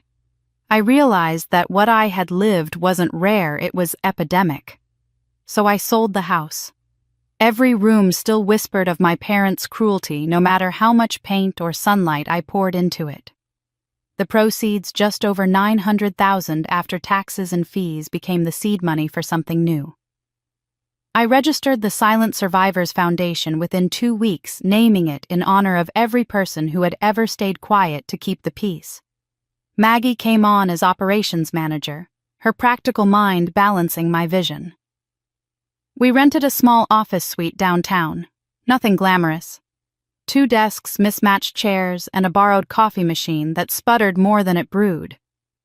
But from the moment the foundation's website went live, the world seemed to exhale. Within a month, more than 3,000 messages arrived. Each one told a story of survival disguised as shame. I stayed late every night reading them, tears blurring the text. It struck me how similar they all sounded: the fear of being labeled ungrateful, the guilt of breaking family bonds, the exhaustion of always being the provider. One letter in particular broke me. A man named Charles, 60 years old, wrote in shaky penmanship about how his elderly parents had controlled his disability payments since he was 20. They told me I couldn't handle money, he wrote. They said I'd lose it or spend it wrong. Every month they gave me an allowance like I was a child. I believed them. I believed I was broken. I called him personally. By the end of that week, our legal team helped him reclaim full access to his finances.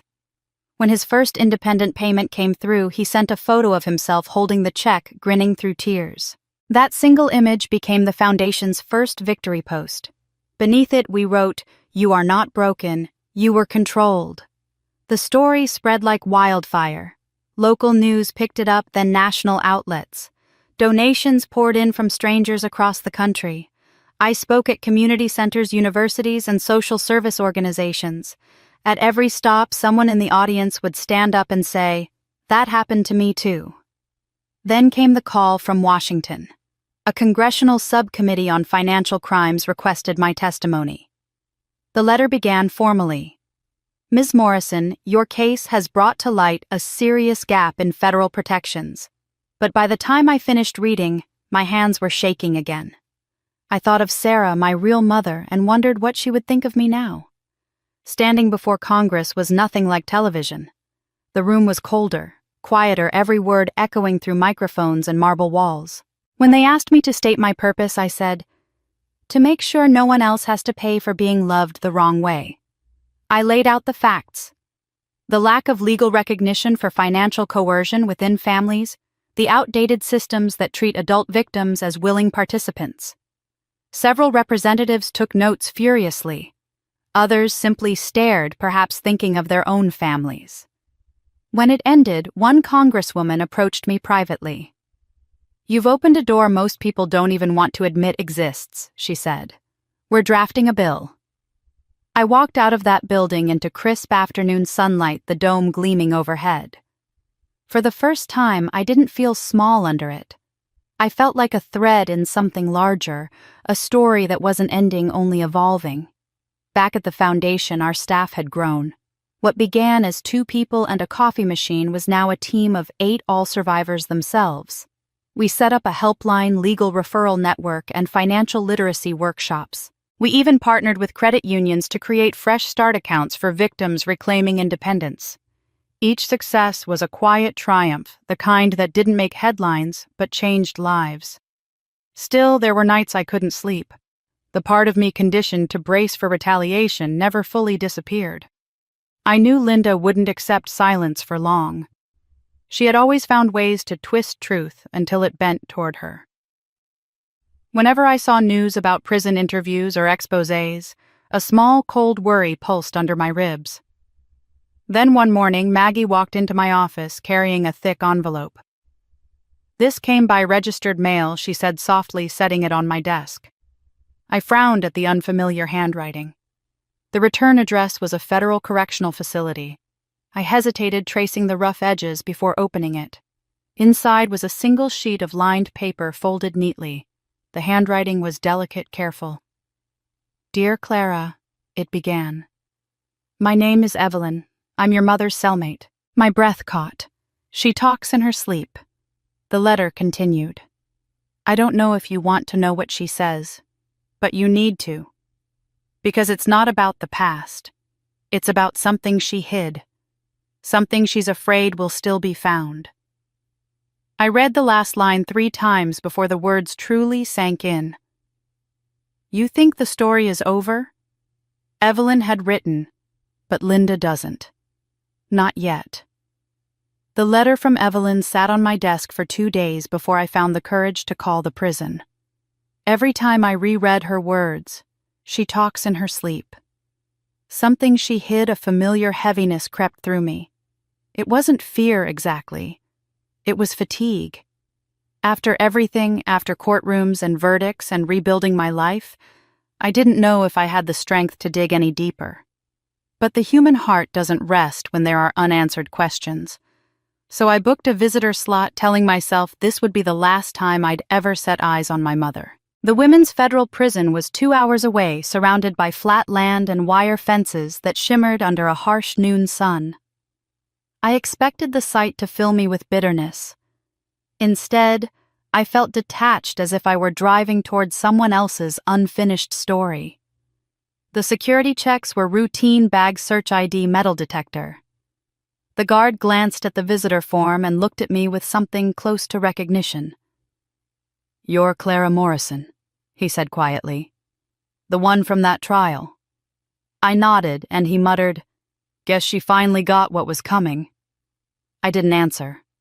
Part of me wanted to correct him, to say that punishment wasn't always justice, and that justice didn't erase pain, but I stayed silent. Evelyn met me first in a small conference room.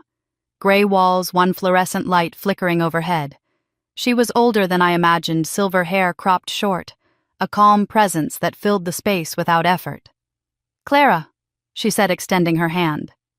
"I wasn't sure you'd come." "I almost didn't," I admitted. She smiled faintly. "You remind me of her. Not in the way you might fear, more in the way she used to talk before she hardened." She slid a thin folder across the table. I kept notes. Old habits die hard. I was a psychiatrist for 30 years before... She paused, then smiled sadly. "Before life took a turn." Inside were pages of handwriting, clinical observations, dates, fragments of sentences written in the margins. Evelyn explained that Linda often talked in her sleep, especially during nights when new inmates arrived, or after arguments with guards. She says things like, "It wasn't supposed to go this far," or, "He said he'd take care of us." Sometimes she cries. Other times, she laughs this strange, bitter sound. She feels trapped in her own narrative of being the mastermind, but underneath it there's fear, the kind that doesn't go away even in dreams. I traced one line with my finger. I didn't know how to stop him without losing everything. "She means Robert," I said softly. Evelyn nodded. She never says his name directly, but it's clear. She sees herself as both his accomplice and his prisoner. It's complicated abuse, always is. She once told me she stayed because she thought she could control him, but the control became survival, and survival over time became cruelty. The words hit harder than I expected. I had spent years dividing my parents into villain and victim, abuser and enabler. Hearing that the line between them blurred didn't excuse anything, but it explained the sickness that had infected our home. Evelyn closed the folder gently. "She asked to see you, you know. She's been rehearsing it for weeks." I hesitated. "Why?" "Because she knows you won't come for vengeance. You're the only person left who can see her clearly." I wanted to deny that, to insist I didn't owe Linda even that much. But deep down, I knew Evelyn was right. So I agreed. They led me into a narrow visiting booth separated by reinforced glass. When Linda appeared on the other side, I barely recognized her. The woman who once ruled every room she entered now looked small, almost brittle. Her hair was gray, her posture slightly bent, but her eyes, those sharp, assessing eyes, were the same. For a long moment, neither of us spoke. Finally, she picked up the phone. "You look well," she said. Her voice was softer than I remembered. "I am," I replied. "You look different." A ghost of a smile. "Prison tends to do that." I took a breath. "Your cellmate wrote to me." Linda flinched just slightly. "Evelyn talks too much. She said you talk in your sleep, that you feel trapped." Linda's gaze flickered downward. For the first time in my life, she didn't meet my eyes. "I was trapped," she said quietly. "But I walked into the cage myself. I thought I could control him, that I could use his greed for our benefit. I was wrong." It wasn't an apology, but it was the closest thing I'd ever heard from her. She pressed her palm against the glass, not in affection, but confession. "I hated you," she said. "Not because of what you did, because of what you were. You were everything I wasn't. You had education, independence, people who loved you for who you are. David loved you. Robert never loved anyone." I swallowed hard. "You let him destroy everything." "I helped him," she said, voice trembling now. "And when it was too late to stop, I convinced myself I was protecting you. Every lie, every manipulation, I told myself it was love twisted into something ugly. But the truth is, punishing you became the only power I had left." The words cracked something inside me, not out of pain, but recognition. For the first time, I saw her not as a monster, but as a broken mirror reflecting every distortion she'd inherited and magnified. She had lived her whole life measuring worth by control, and when she couldn't control her husband, she turned that hunger on me. "I can't forgive you," I said quietly. "But I understand." Linda's eyes filled with tears. "Understanding is more than I deserve." We sat in silence for a long while, separated by glass, yet bound by something more fragile truth. When the guard signaled that time was up, she didn't protest. She simply nodded. "Don't let what we were define you, Clara. I already did that to myself." As I stood to leave, she pressed her hand to the glass again. I didn't mirror it, but I didn't look away. That was enough. Outside, the sun had dipped low, painting the sky in muted gold. The air smelled faintly of rain. I walked to my car feeling lighter, though I couldn't explain why. Closure isn't a door slamming shut. It's the slow fading of echoes. For the first time, my mother's voice no longer echoed inside me. When I reached home, Eleanor was waiting in my living room, her hands folded neatly in her lap. She looked at me with a gentleness that only age and sorrow can shape. "You saw her," she said softly. "Yes," I replied. "It's over now." She smiled faintly, though her eyes held something else, anticipation maybe. She reached into her purse and pulled out a small envelope yellowed with time. "Not quite, my dear," she said, placing it in my hand. "There's one more thing about your mother, Sarah. She left you a letter for your 35th birthday." The envelope was delicate, its paper thin as breath, sealed with a faint wax stamp that had long since cracked. My hands trembled as I opened it, careful not to tear the edges. Inside was a single page, the handwriting unmistakably feminine, confident, and steady Sarah's. My mother's. The mother I'd never truly known. The letter was dated 35 years ago, written just months before her death. "My dearest Clara," it began. "If you are reading this, you've reached the age I never got to see. I don't know what life has given or taken from you, but I know my daughter will face her challenges with grace. You were born with fire in your heart, the kind that doesn't destroy but purifies. People may mistake your kindness for weakness, your patience for surrender. But one day you will understand that endurance is strength in disguise." I paused, my throat tightening as the ink blurred through my tears.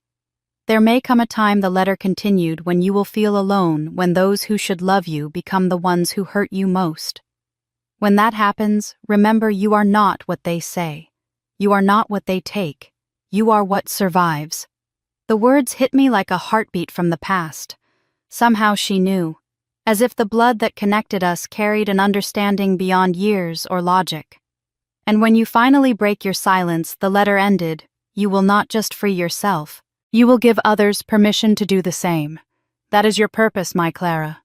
Speak and you will rise." I folded the letter slowly, pressing it to my chest.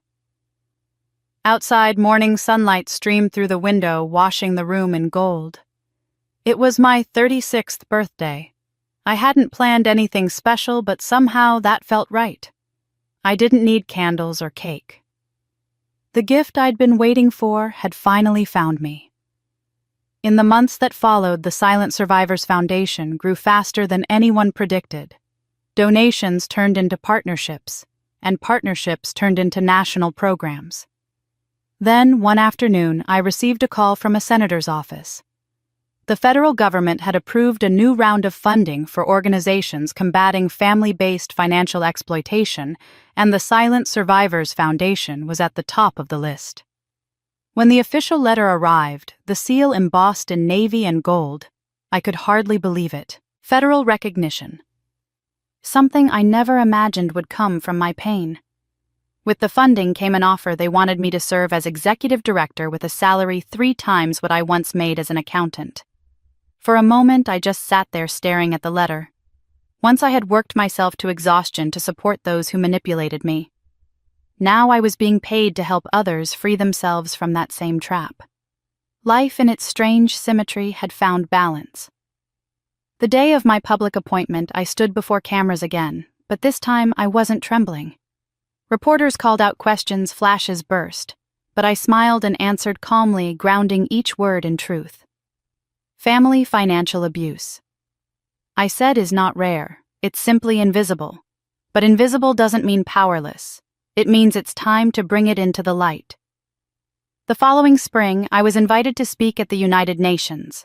The Foundation's work had gained international attention after Ruth's documentary, The Price of Silence, won an Emmy for outstanding investigative storytelling. The film had reached millions, sparking new conversations in homes, offices, and even parliaments.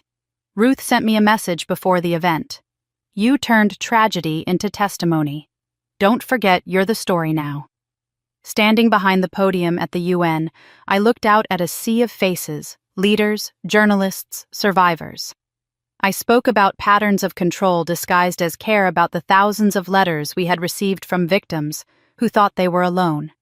I talked about the loneliness of silence and the courage it takes to break it. And when I finished, the room stood in quiet applause, not roaring or chaotic, but steady and full of respect. Afterward, as I stepped down from the stage, I caught sight of a familiar face in the crowd. David. His hair was grayer now, his expression warm. Beside him stood his wife and 2 children, both smiling shyly. He gave me a small nod, the kind that says more than words ever could. It wasn't longing or regret, it was peace. We had survived different storms but found the same sky. Later that evening, as I returned to my hotel, I found a note waiting in my suite. "You spoke for all of us," it read. It wasn't signed, but I didn't need a name. I knew it was from someone who had once watched me collapse under the weight of my past and rise again steadier than before. The foundation's success expanded globally after that. We launched initiatives in Europe and Asia, trained social workers, and built an online resource hub for victims worldwide. Every email we received carried echoes of my mother's letter voices reclaiming worth freedom and dignity. I began each morning with the same ritual, a quiet moment in my new office overlooking the city skyline. The view was breathtaking, the sun reflecting off glass towers, the hum of life below. It reminded me that healing doesn't erase scars, it teaches you to wear them with purpose. On my desk sat 2 framed photographs. One of Sarah, the mother, whose words had become my compass. The other of me at the congressional hearing hand, raised speaking the truth that had once terrified me. Between them, a small brass plaque gleamed under the morning light. "The price of silence is your soul. The reward for speaking is your freedom." That afternoon, the phone rang. I answered with the ease of someone who no longer feared what might be on the other end. "Silent Survivors Foundation," I said. "Clara speaking." A trembling voice replied, "I don't know if this is the right place. My parents control my account. They say it's for my own good." I took a deep breath, feeling the familiar ache of recognition. "You've come to the right place," I said softly.